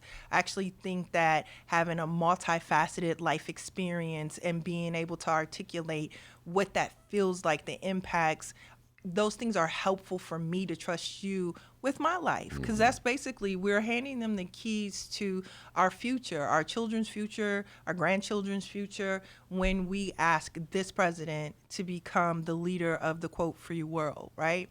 And if we get Donald Trump for another 4 years, which, let me be clear, is a very, very possible thing. Like, that's possible. This whole thing about this impeached creep not being able to run for re-election and win, this whole thing about the Ukraine, Russia, all of the mess that he has done already, like, folks are still rocking with him. In fact, his base is even more clear about who he is as a leader, how they need for him to lead. We need to be just as clear on the other side about getting folks out to vote. You're going to have to make sure Black people come out in Obama-like numbers. So you have to talk to Black people, right? It cannot be race neutral. It cannot just be about class. It also has to be about the particularities of being Black in America. You're going to have to talk to Latinx populations in this space. We are going to have a leader from the Democratic side speak to the tent, at the risk of other people feeling a way about that leader speaking to the tent. But we're going to need that, because America is going to require someone who specializes in, like if we're thinking about it in terms of a doctor, we need an internist, a doctor who knows about the entire human body and can provide you with the best type of care because of their expertise. We're going to need that type of leadership in the White House, but we're going to first have to see it on the campaign trail. Like, the timidity that candidates have because they don't want to alienate, like, that's time out. You have to speak specifically to policy. You have to speak specifically to the needs, the hopes, and the fears of people in this campaign cycle, which is why I think Bernie is having an impact on the electorate. I do, because he's really clear about what he's speaking about. Now, on the flip side, he's going to have to get better at speaking to communities of color and specifics, right? I think, too, this is why Joe Biden is comfortable. Uncle Joe is comfortable in this moment, right? Because people want a sure thing. But I don't think we're in the type of atmosphere where a sure thing is going to be enough to move the electorate to another president. All right. Let me just interrupt you. Mm-hmm. Because I'm the old guy in the room. So I'm going to fall back on my ageist experience. I'm old enough to remember Joe Biden, almost all of Joe Biden's political career. Followed him in the 80s, believe it or not. And Joe Biden was nowhere with black people when he ran in 2008. He is venerated or supported, I should say, not venerated, by black voters in polls, let's say in South Carolina, almost exclusively because he was Barack Obama's wingman. That's it. And that's all he did. So it's not like he has a message, in my humble opinion, Stacey, that's I don't disagree with you. Oh, okay. Resonating with black voters. I'm not. He was a wingman. He's terrible. Okay. He's not just No, he is. He's terrible. Like, you catch him on a bad day, he might say anything. You catch him on a good day, he might say anything. No, his proximity to Barack Obama is what solidifies that. His proximity to being a favorite of the mainstream media is that as well. Listen, the repetitions that Joe Biden gets on the news at 6 p.m. is helpful for the popular imagination with black voters. His ability to project the photographs with him next to Michelle or him next to President Obama, those things help him, period. Mm-hmm. Those things help him. It's difficult campaigning. It is. It costs a lot of money, and it still isn't enough money. So his ability to be next to the last black leader is what is most helpful to him as well. Mm-hmm. And voting is not necessarily something, you don't just have a lot of active participation from voters. I was looking at a metric today, there was this, Twitter thing going on where they were talking about the demographics and who black men vote for, who black women vote for. And by the way, black women hold America down. We do. Like, we told y'all Trump was crazy. And we keep telling y'all Trump is crazy. Yeah. So, hashtag listen. Hashtag listen. But what it also shows, too, is that white women, especially married white women, are more inclined to work in tandem with their husbands when it comes to making their decision at the ballot box. And that's problematic if it's Trump. Mm-hmm. That's problematic. Even if, Trump is, going after reproductive rights. Even if Trump doesn't see our work as equal or the need for equity in the workplace for women. White women still tend to vote in partnership with their husbands. Perhaps it's about their household and that they deprioritize their reproductive rights. It's not clear yet what that is, but we're going to have to figure out, how to get women across the board to think through the intersections of life, and that's most voters, but in particular, that's an area that I think is most illuminating. All right, let's pick that apart because you said some things there that I'd love to take a deeper dive in. Are you saying that the reason 52 to 54% of white women, and these are exit polls, so I'm just basing on it, there's nothing rock solid about it, but based on exit polls, the 52 to 54% of white women voted for Donald John Trump in 2016 was because they were basically following the lead of their husbands? Well, I didn't say following the lead. I said working in tandem, in a partnership. It's not clear if they're following, being told what to do is, I think, what you're saying. Mm-hmm. Or if it's about they're voting for their household and deprioritizing their gender, their reproductive rights, their ability to, have pay equity, et cetera.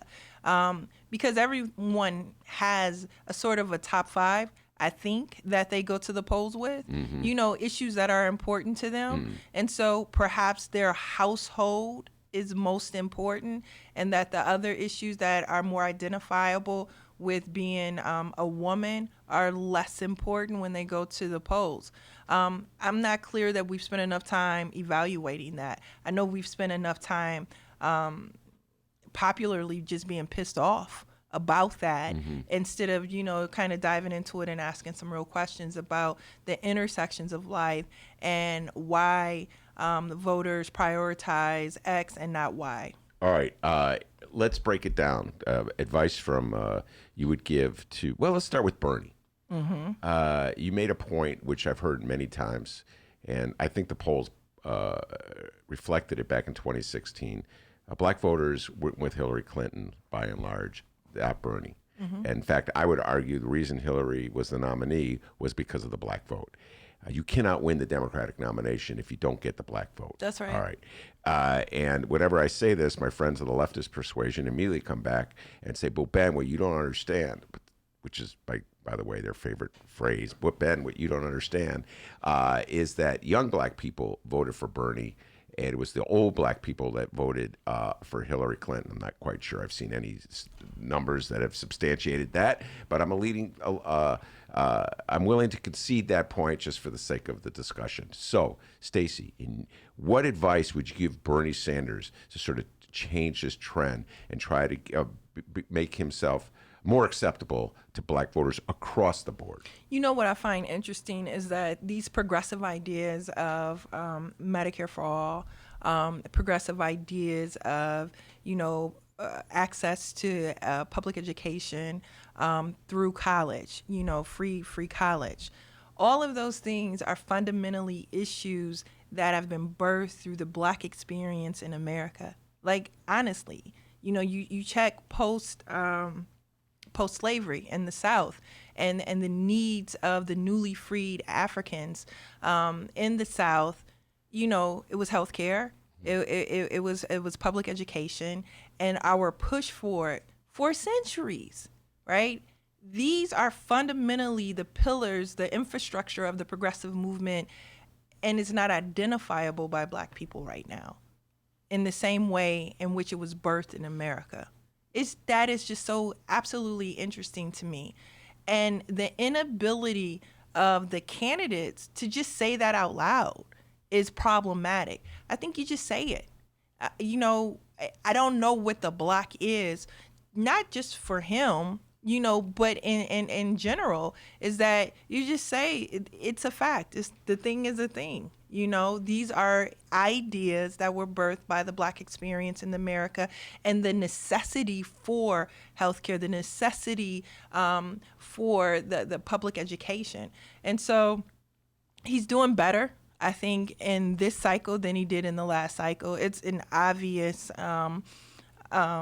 shift, right? You see more black surrogates out for him. You see the discussion. I mean, he came to Chicago. He put, he said it out loud. He was very specific in the fight that we had here in Chicago. I would just encourage that fight to be even more so specific, especially in places like Milwaukee, especially like in places like Detroit Metro, especially in places like the Philadelphia Metro area. You got to go to the places that didn't lay down in 16, but didn't come out in large number in 2016 either. You got to speak to not just the issues, but to the pain and the experience of the people who are impacted more deeply by these issues, right? I think that's the linchpin to this one right here. And you got to do the politic of it. You have to have the conversations. You got to go into the neighborhoods. You got to go into the spaces. If we all agree that the way to the Democratic nomination is through the black community, then do it, period, right? And make that happen. It's not enough just to be right. It is enough to be right with those who have been impacted the most by what was wrong. Yeah. Well, one thing I heard a lot in 2016, I have not heard it so much in this election, from black voters, is like, the man's from Vermont. There are no black people in Vermont. And so, yeah, but there are no black people in a lot of places where other people are run. Like, that issue, sure, got it. You've heard that. Yeah, no but that's probably heard that in your own house at some point or another. Well, duh. But that's not my issue. My issue is I need to see it. Yeah. I need to hear it, and I need to see it and hear it from those who need it the most. All right, now we've been promoting our February show at the Hideout, where Carlos Ramirez Rosa will be championing Bernie Sanders, and your good friend and colleague Brandon Johnson will be championing Elizabeth Warren. It'll be a great debate, and I'm really looking forward to it. I've gone on record. I have my top 5. Okay. On the Democrats. Obviously, there's no one in the Republicans that interests me. Do you You have? have 5? Well, you got to get 5. I mean, there's a bunch of them running. Like, why 5? Well, just because there was a movie, the Chris Rock movie, so I just go with 5. I mean, you could go 10 if you want. Tell them It's only 2 worth paying attention to. Oh my God, you're so hard on the 3 that are up. Fill out my list. Tell her the 5 are previous guest Robin Peterson of the Democratic Socialist of America. Okay, Tell her 5. Yeah. Okay. So She has 5? Yeah, she had 5, and I'll name her 5. You ready? Number 1, Bernie Sanders. Number 2, Bernie Sanders. Number 3, Bernie Sanders. Number 4, Bernie Sanders. Wait. That's what she did on the show. And number 5, Bernie Sanders. Okay. Correct. That was dope. All right, yeah. She thinks I like she's that. slick. I like that. So I then came back and I said, all right, I'll come up with 5. All right, I came up with 5. Go for it. See if I can remember them. Smoked a lot of reefer back in the 70s. All right, number 1, Bernie Sanders. Number 2, Elizabeth Warren. Was number 3. I get them reversed because of dyslexia. I think Amy Klobuchar was 3, or was somebody else? Wait, who was 3? Oh no, Andrew Yang was 3. Amy was 4. You said reefer in the 70s, right? I work with them every day. And Good Lord. Joe Biden was 5th. That were my top 5. Hey, I had to come up with 5. All right. Didn't. So, okay. So who are your top 5? I only have 2. I only have Bernie and Elizabeth, period. So I'm not even going through the motions of that. That is just 2. And, I am, our union is going through a process right now, and I am participating in our process. Look. So you're holding off until your union makes a decision. Yeah, I think that's important. Like I said, I have my 2, and it's only 2. Yeah. I don't see anyone else. Period. I just don't. Well, what about Dennis's favorite, Pete Buttigieg? Okay. That's not Dennis's favorite. I like Dennis. Dennis is such a Bernie bro. He's hardcore Bernie. And can I tell you, one of the things that I think that Elizabeth Warren has done for this election cycle is center Black women in ways that have been good, like just the entire experience of Black mothers, and labor and delivery. Just having that conversation makes sense, especially as it connects to our ability to have healthcare, but not just healthcare, but how racism marginalizes our, experience in labor and delivery. And Bernie has been true to it. His entire life, his entire political life, he's been true to it. So you cannot dismiss the fact that this guy has been, everything he's saying today, he's been saying. Oh, you can pull it up on YouTube. You 70s hair all 10%. Same right. stuff. So, like, if you're looking for someone who doesn't, go back and forth, that's it. And you do not, you just don't find that in politics, period. And so I think I am pleased with the fact that we have 2 candidates that could represent our interests well. We do. The Hideout is going to be interesting because I don't know what they're debating about. I don't know. They're certainly talking a lot of trash. That's for sure. Which will be entertaining. Yeah. And I'm sure you'll stoke that well. Oh, Brand, you should hear the things Carlos Brandon's been saying about you. See, stoking. Don King with it. You got to sell tickets, Stacy. Stacy Davis Cates is my guest. We've been talking national politics. We're going to switch to local after this break. Don King.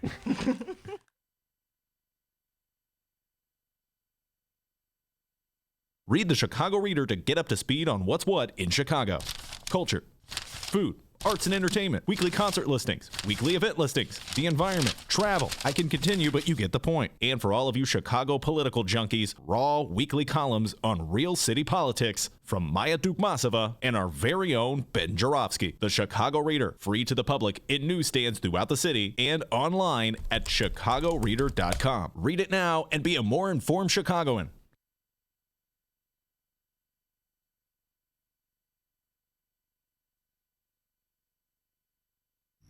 The Ben Joravsky Show is supported by Northwestern University's part-time master's program in literature and liberal studies. Students learn from dynamic and diverse faculty as they build advanced skills for critical analysis, writing, and research. Evening classes are held on Northwestern's Evanston and Chicago campuses. The spring quarter application deadline is January 15th. Learn more at sps.northwestern.edu/masters.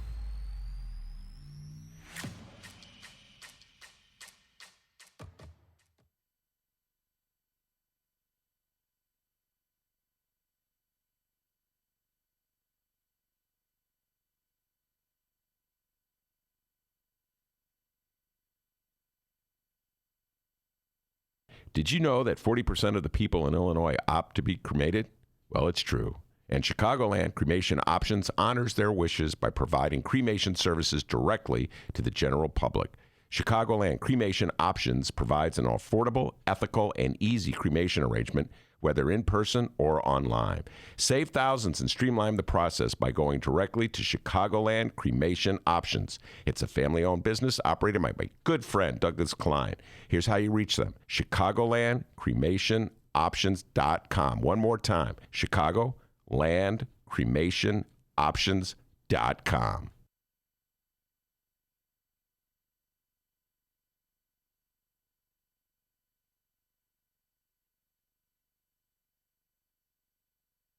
Ben, stop talking about legal reefer. Welcome back to the Ben Joravsky Show, live from the Chicago Sun-Times. Stacy Davis Cates is in the studio. We have plenty of political discussion ahead. We're just warming up. You got an update for us, D? Absolutely here. We were just talking about it, the 2020 presidential race.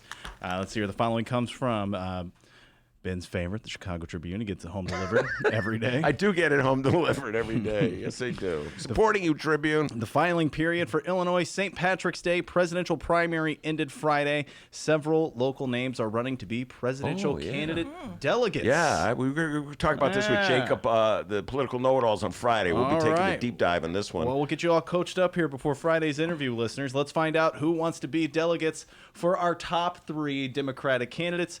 Bernie Sanders, Elizabeth Warren, Elizabeth Warren, and for some reason, Ben's favorite, Joe Biden.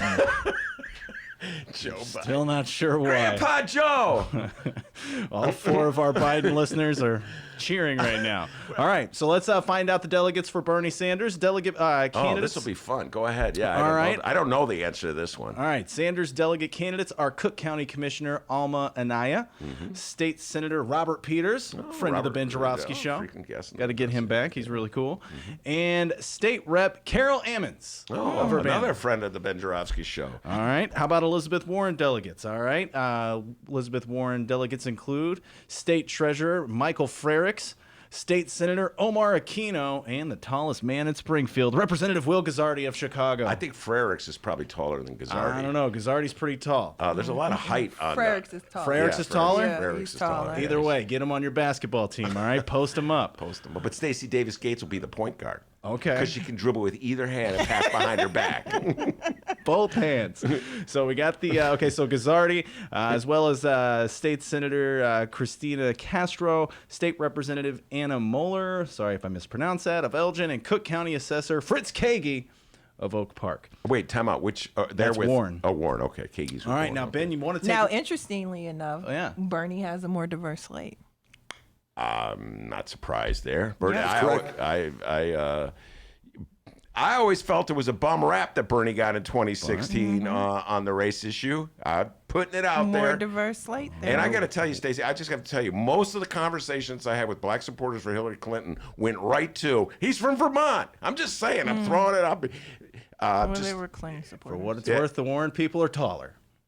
Okay, back to that. Yeah. They grow him tall. How tall is Brandon? I don't. He's taller than Carlos. Sure. There's going to be something there. Tune into that debate, guys, or tune in on Facebook Live. He's a or delegate, too. I didn't hear his name. They need to up that. Yes, they do. They do. Those are the ones I had. Now, Ben, I need you to take notes here because we have been trying our damnedest to find Joe Biden people. So I've been having a hard time, Stacey. Regulars. A lot of them are hiding under the table. Nobody wants to say they're for Joe Biden. All right, so we got here. I'll save the best for last. I just got a text from Brandon Johnson who says that the Elizabeth Warren slate is more diverse. So I just got checked. Well, we don't know. Because Brandon says it doesn't mean it's absolutely true. Well, I don't know if it is, but I'm telling you. As much as I love Brandon Johnson. All right, Ben, take notes. These are our Joe Biden people that we could possibly get on the show to hype up Biden. Okay. Lord knows we're having a tough time trying to find these people. Stacey. It's hard to find a Joe Biden Here's person. one. He was on the show when, the old days. When before I got fired? Yeah, before you For got being fired. too liberal? Yeah, Okay, yeah. Before you were fired. Chicago Alderman Rod Sawyer. Rod Sawyer signed up with Joe Biden? Ben, of which ward? Come on, man. The 6th ward. He He's a inherited it from nerd. his daddy, Eugene Sawyer. Good God, he's a nerd. He knows that right off the bat. Hey, how about Stacy rattling off the 3 state reps from the South Side?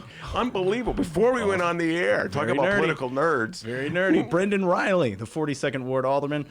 Pat Dowell, the 3rd Ward. And Emma Mitz of the 37th Didn't Ward. I say regulars? Yes, she did. And Ben, here's one. We left him last for a reason. Governor Pat Quinn. Pat Quinn is with Biden? Pat Quinn is riding with Biden. I'm a little surprised there. I thought he'd be more of a, in his Now, heart. who was more of a- Squeezy with? The pension Python. Remember Squeezy? Yeah, no. Throwback. Yeah, that is a throwback. I have no idea. It was a Bruce Rauner thing, Yeah. wasn't it? No.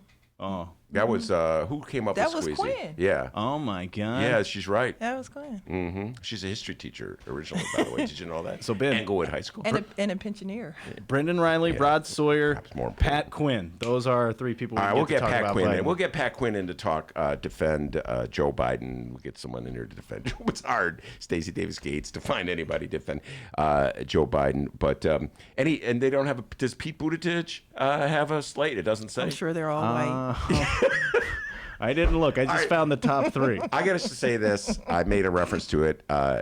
Henry Davis, do not say Gates. Henry Davis, do not make that mistake. I made that mistake once before. Stacy's younger brother, correct, is a councilman in South Bend, Indiana, and a good friend of this show. He's been on 3 times, I want to say, and each time he rips Pete Buttigieg more. But I do believe, I say this in all sincerity, you should check out at least the first interview, where Stacy kind of ushered her baby brother into the studio. Ooh. And it's really a compelling viewpoint he has about Mayor Pete. And I'll just throw that out there and urge everybody to check it out. Mayor Pete from the perspective of Henry Davis. A little different perspective than you'll get from the mainstream media. Our listeners call him Mayo Pete. Yeah. Yes, they do. Samina Mustafa loves calling him Mayo Pete. All right. So enough on the updates. Brandon, I will assume that you got it right and that Elizabeth Warren has a more diverse slate than Bernie Look, Sanders. just Maybe keep it's hyping tied. it up for the hideout. Yeah, I know. Sell those tickets. Got to sell those tickets. Yeah. Stacy Davis Cates will be the referee at that hideout show. We're No, gonna make her I'm wear- just coming with popcorn. Okay, to watch. Brandon Johnson go at it with Carl's Murder Show. All right, since I promise we'll talk local politics, we have to get your thoughts on legalized cannabis. That's the proper way of calling it, legalized cannabis. I always thought that people calling marijuana or reefer cannabis was like when black people call white people Caucasians. It's like the dressed up way of saying it. My Caucasian friends. I'm like, Caucasian? Nobody calls them Anyway, so you said something when we were at break that I just got to get you to amplify. I said, we're going to talk local now. And you said, oh, too bad we can't talk about how it's the democratic process. There's only white people running right now. Let's talk about that. We had Kamala Harris and Cory Booker's still in the race. I don't know if he'll make the debate, the upcoming debate. Why aren't black people supporting them? Well, I mean, I think the threshold to be on the stage is about money, right? And there's I think Cory actually made the threshold with money. What was the other one? The other one is you have to have a certain threshold of support at a poll. So he didn't have enough support A couple of things. One, I think the DNC needs to reevaluate how people get on the stage. I do think that even Castro, for that matter, Castro's, and he could be in the top 3, actually, thinking about it. He's not on the running anymore. So go figure. So top 2. But at any rate, for the nominee to be so reliant on Black support and not have a person on the stage that represents, from a very authentic, original way, the Black experience in America, I think is deeply problematic. If, in fact, the Democratic Party is the big tent that is supposed to encompass everyone, that stage doesn't look like everyone, right? So you have to have a formulation that respects the brand, if you will, of the Democratic Party, and that formula doesn't represent that. I think, too, this whole concept of being able to fundraise enough to get on the stage is also problematic for Democrats because it deprioritizes the grassroots movement, especially for those who take up issues that are not shared by Wall Street. You know, you really have to think about what the rubric is and how you're making decisions in order to get the type of candidate or the range of candidates on the stage that represents the balance of that 10. I think that's very important. I also think that one of the lessons that we can take away from this election cycle as Black elected officials is how do we represent the interests of our people? Do we support them? Do we give voice to them? Do we advocate for those issues from the lens of neoliberal white spaces, right? So if Cory Booker and Joe Biden sound the same and Biden is already the perceived winner, what do you need Cory Booker for? Or can you get someone on stage that represents the interest of the least of those in this country that doesn't sound like the neoliberal garbage that we've been hearing rewarmed, for the last generation? So I think it is also a wake-up call to Black elected leadership that it's okay to say Black. It is okay to advocate Black. It is okay to call out the policies of the past that have increased the prison industrial complex, right? It's okay to say that education reform was a very racist, sexist concept that has led to the decimation of Black teachers across this country.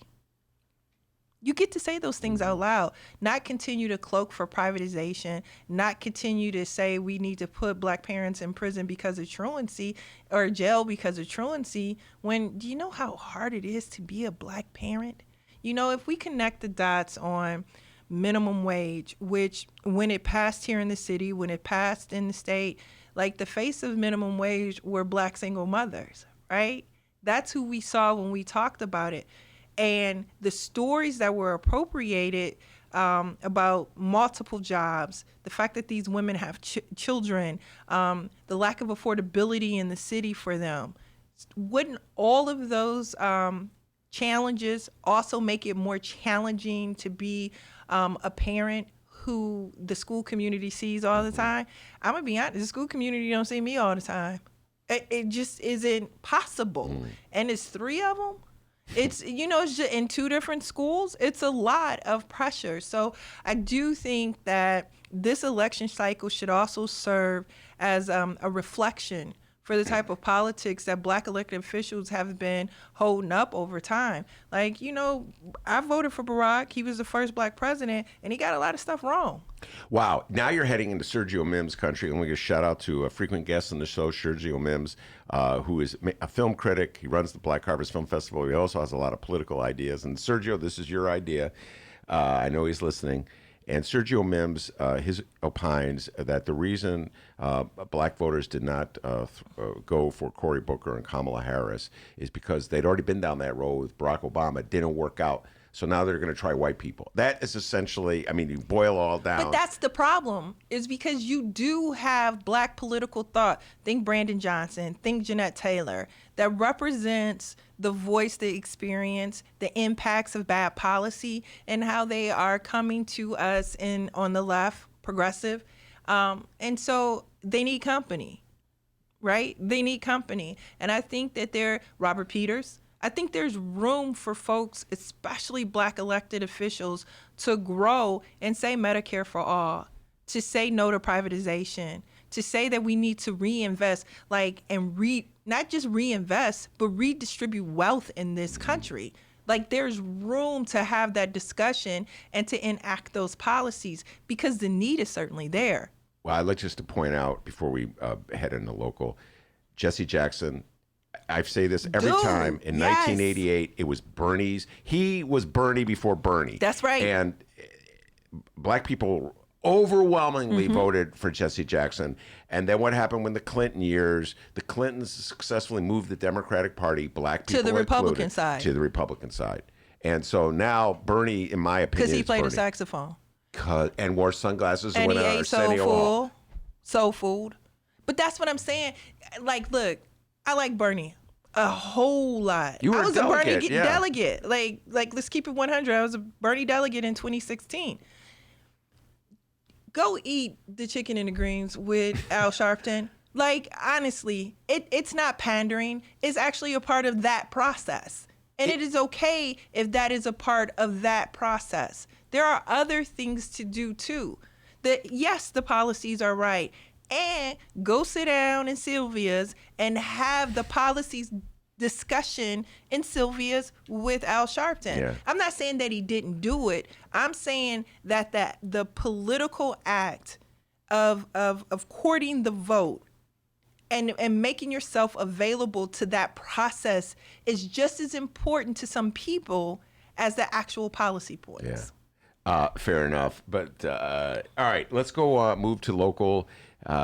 Two issues. I have to talk about the front page headline in the Chicago Sun-Times. Before we get to that, the other front page headline in the Chicago Sun-Times: not enough pot, shortage like last month's. It's enough pie. Just ain't at the dispensary. The views and opinions of Stacy Davis Cates are not in Chicago Teachers Union. Yeah, it's definitely not in Chicago Teachers Union. That's correct. Thank you, Robert Mueller. So I've been jubilant about the legalization of marijuana. I make no bones about it. I think the war on drugs was a colossal failure, a waste of money. It destroyed communities and families and fed us mindless propaganda that we're still fighting through.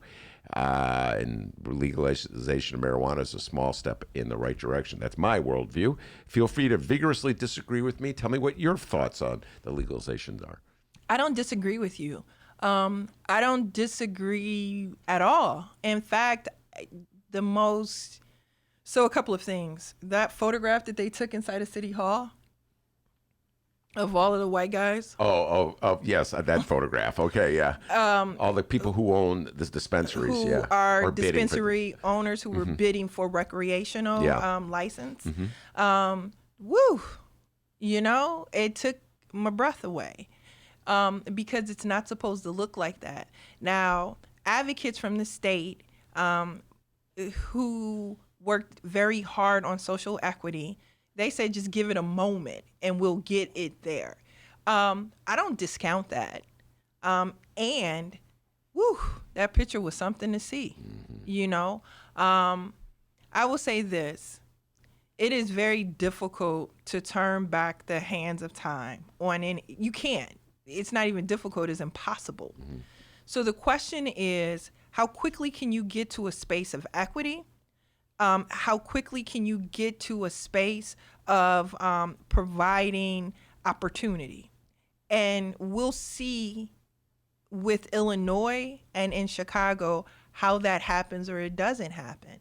How folks are enlisted to support those efforts or be roadblocks to those efforts. Now look, we still exist in capitalism here. You know, we're not talking about pure redistribution. We're talking about social equity. We're talking about an opportunity. So I'm not holding my breath, because if capitalism continues to be what it is, it means that those white men are going to multiply from that room, and that the social equity is going to be marginal at best.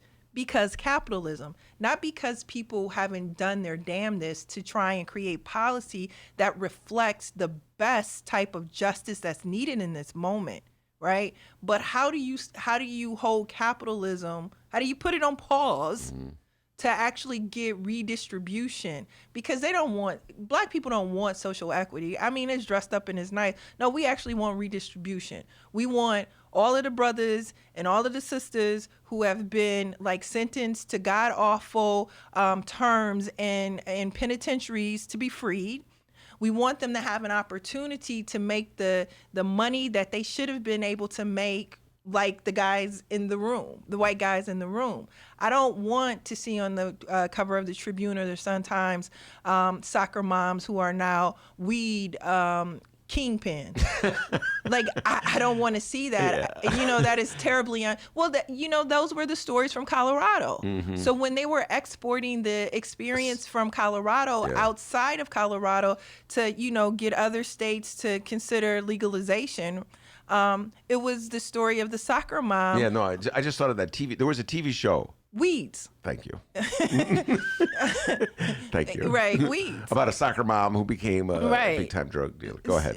So we got to figure that out. I will tell you that I was cheering the Black Caucus, the City Council Black Caucus. I was honestly cheering with them.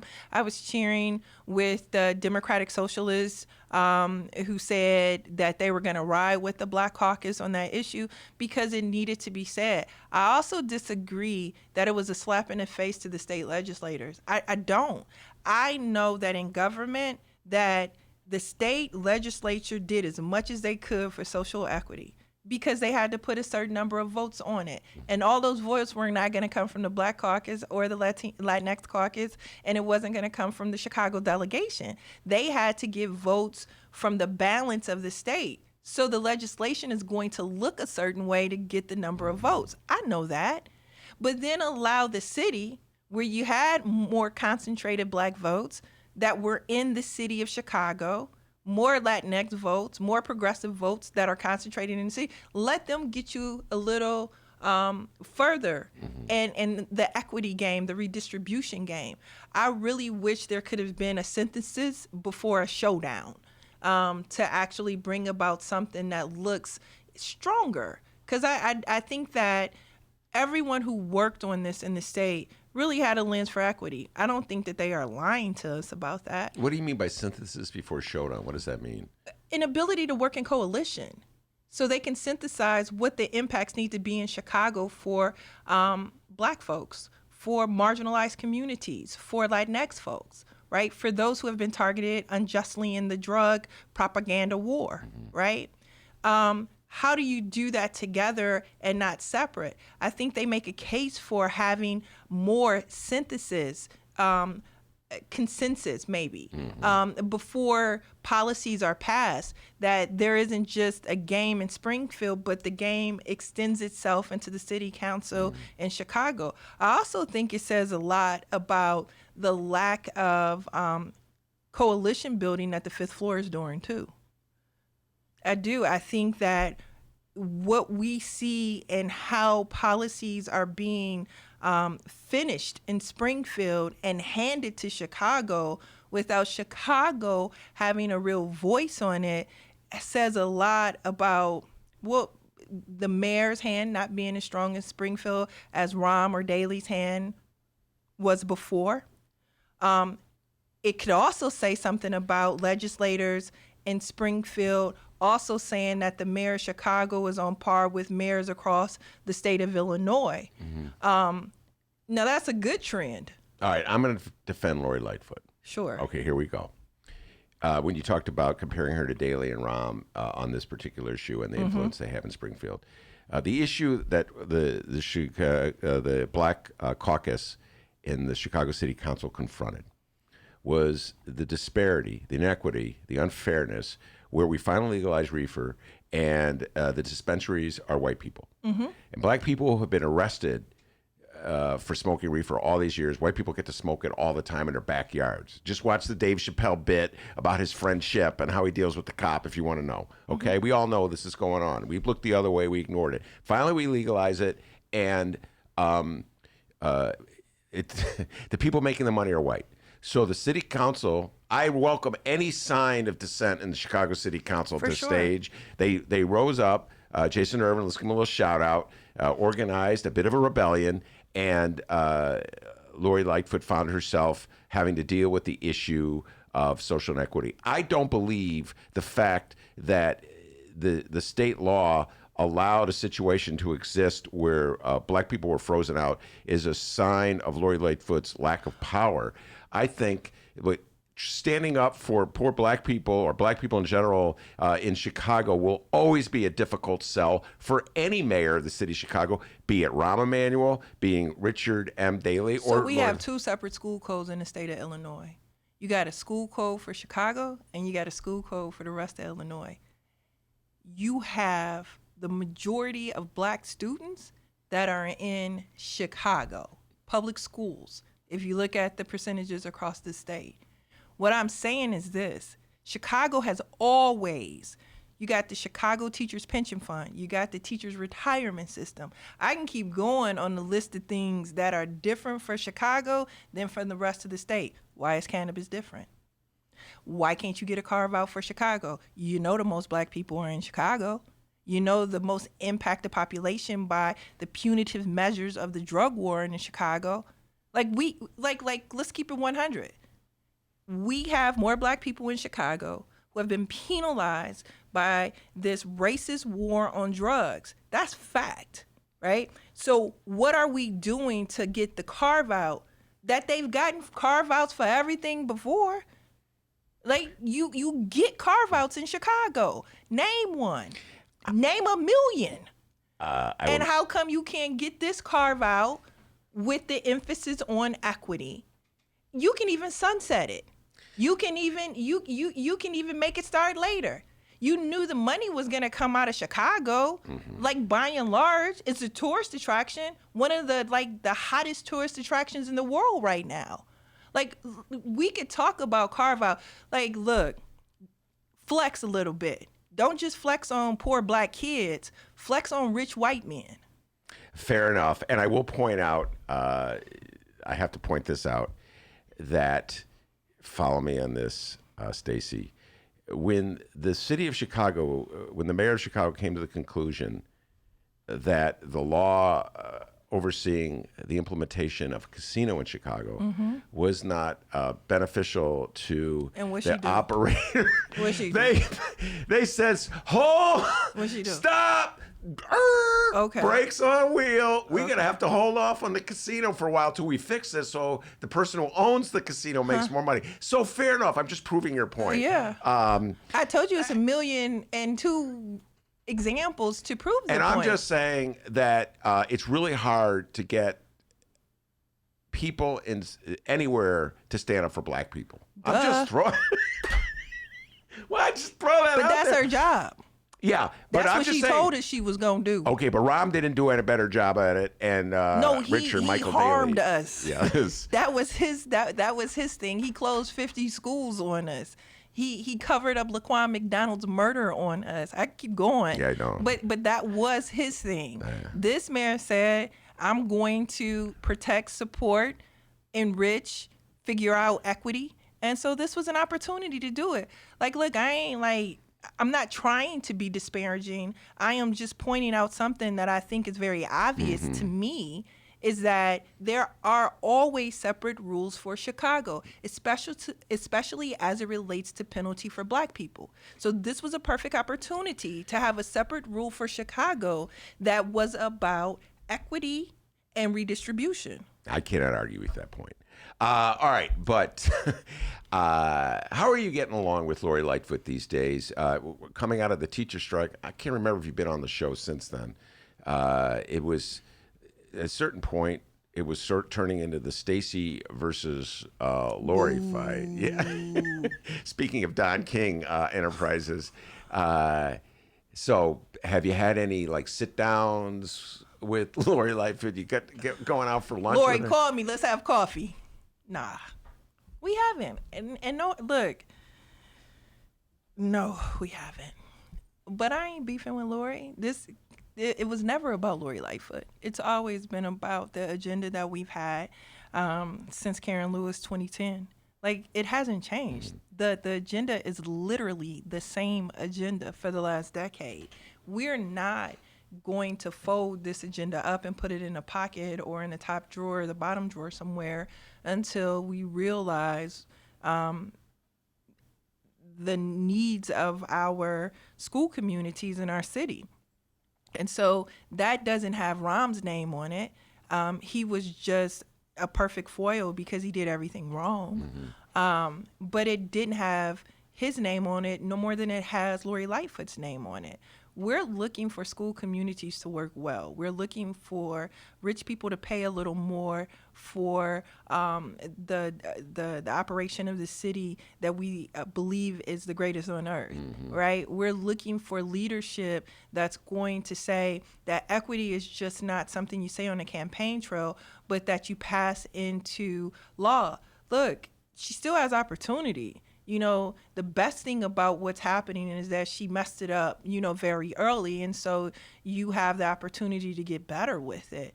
And to be perfectly honest with you, we need her to get better with it. Like, we have a monumental contract that has to be implemented. And when I tell you it's going to be difficult to implement, that's an understatement, because you have reluctant actors who are either incompetent or unwilling or who are petty. And to implement a contract that we fought for and paid for with 6 days of our time, by the way, is going to take a lot of cooperation. It's going to take a lot of trust. And we're going to have to build those things up both in our school communities, with the principal, and with central office and our union, and with the 5th floor of Chicago. So no, I welcome collaboration. Our school district needs it. Our students, their future depend on it. All right, to that point, the headlines in my beloved Bright One today, home delivered as always. CPS, big math problem. New fight over $25 million in veteran teacher pay could hold up entire contract that ended historic CTU strike. Let's give Nader Isser credit for this. Nader is on fire. Yeah, and broke this big story. I didn't see it in the Tribune, so... all right, Dennis. You said the Tribune, right? Yeah, I didn't. Chicago Tribune, home delivered, as well as the Sun-Times. And they're still probably pissed off about weed being legal.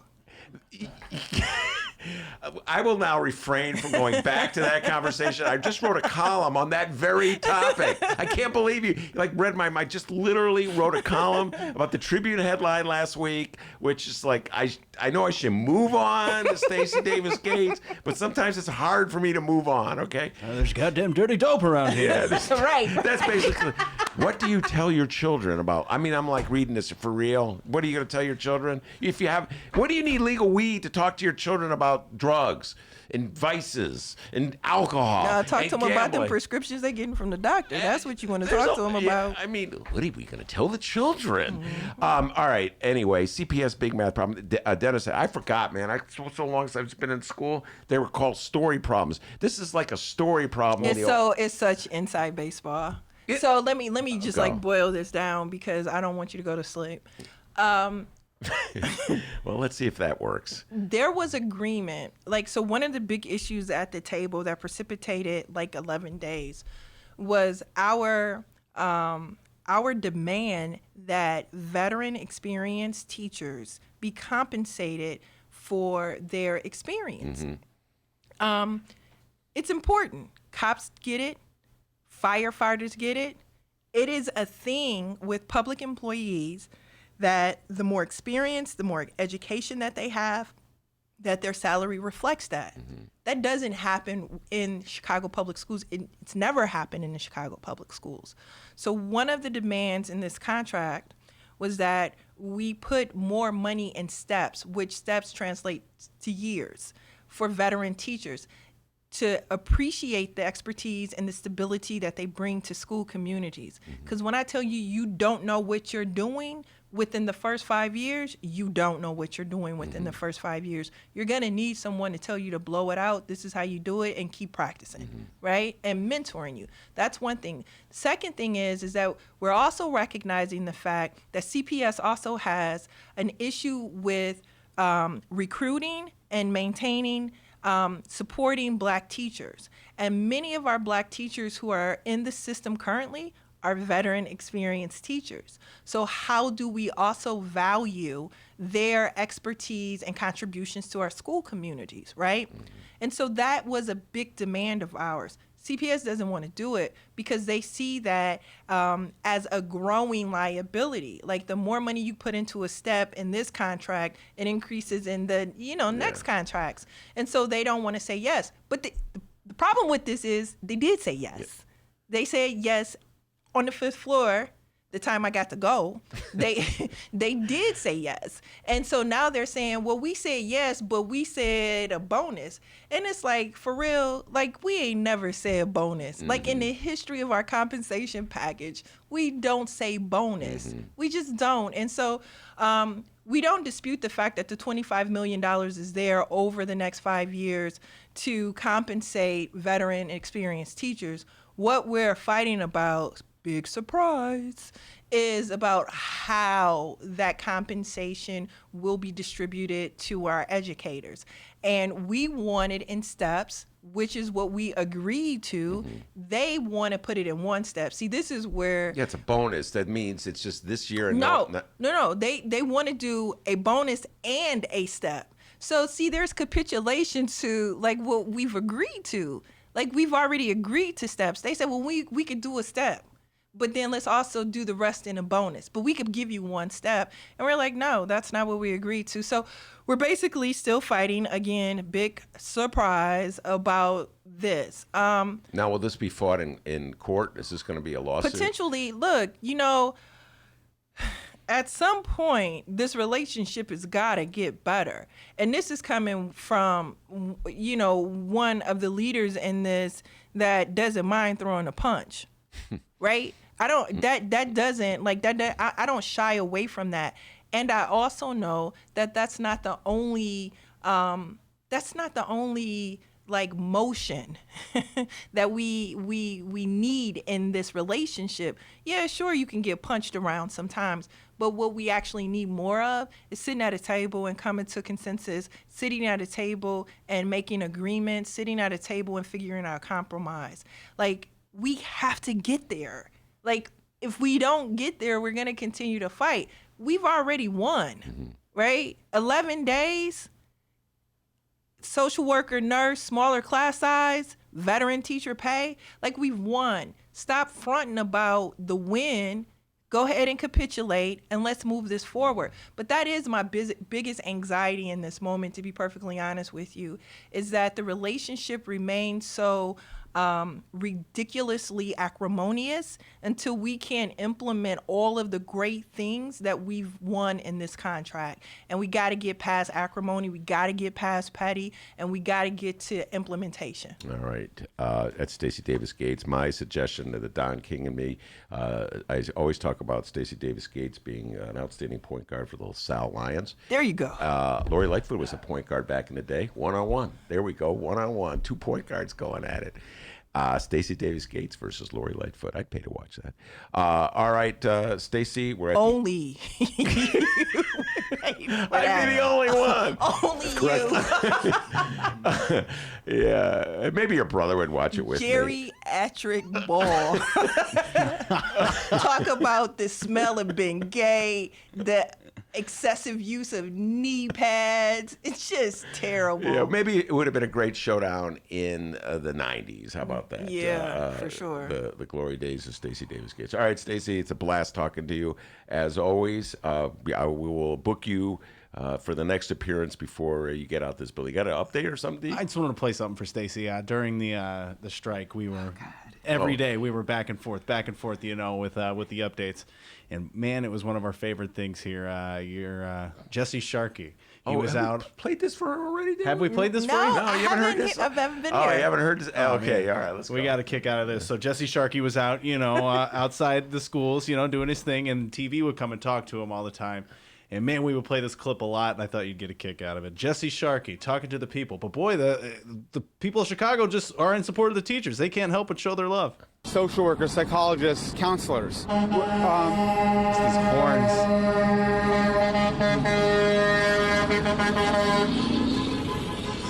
We think that adequate services for special education. That's dope. Jesse, staying on message. There's more.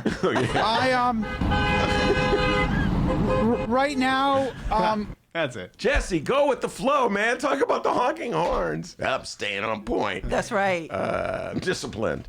All right, Stacy Davis. He's a teacher. He's a teacher. He's a nerd teacher, too.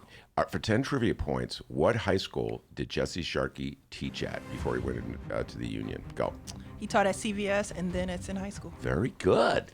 I did not know about the CVS. I knew about I know you didn't. I had to flex on you a little bit. Yeah. I did not know that. Yeah. Oh, he was boy. a chess coach out there. Ask Marcus Evans, representative, Southsider. He talks about Jesse being a chess coach. Wow. Yeah. You know what? Never ask a question you don't know the answer, D. Of course, I do that all the time. You wait, before we go, one trivia question. Here we go. Oh, boy. Here we go. We're going to go to, from Pete Buttigieg's. We've been having a lot of fun with this. These are the rally playlists that these candidates have, all right? And so let's see. We're going to see if you can guess the artist of the song that he's going to sing. Yes, let's see. I'm just going to randomly go to Pete Buttigieg. You're both from South Bend. And so you would probably... But I'm West Side. Okay. Where's Pete Buttigieg from in It South ain't Bend? the West Side. Okay. Go Hoosiers. My guess is the west side of South Bend has got some Colored. similarities to the west side of Chicago. Lots. All right, here we go. The Distance. Who sings The Distance? Someone white. I think that's the name of that is actually the group. They're called Cake, but I think that would work.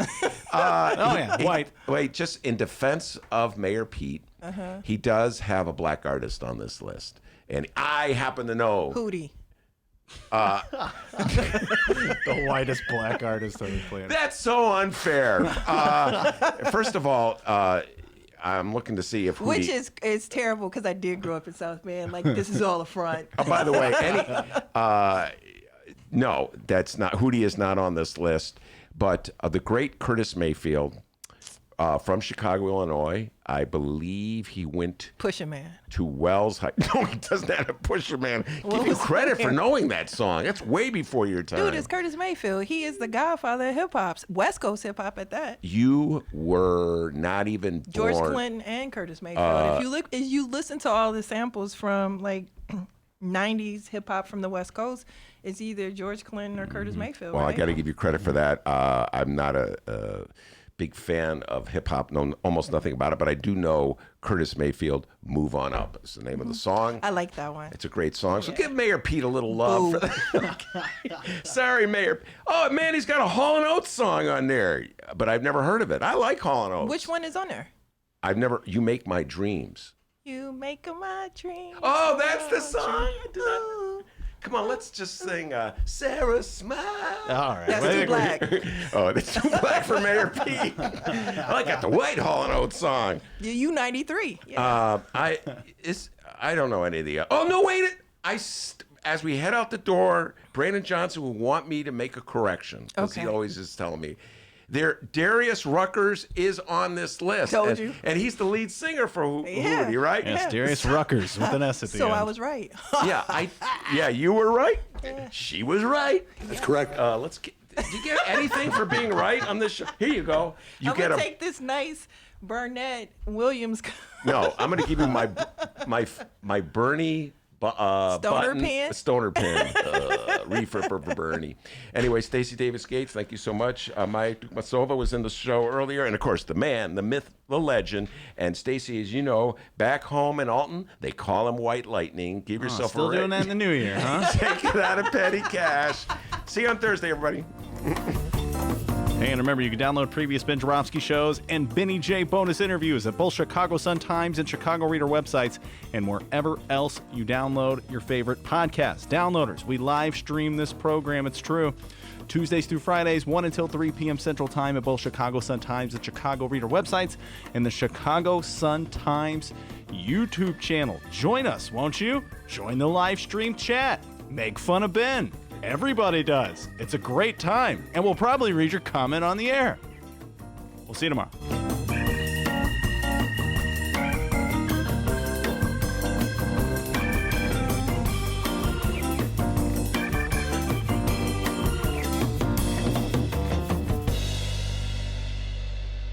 This little light of mine, I'm going to let it shine.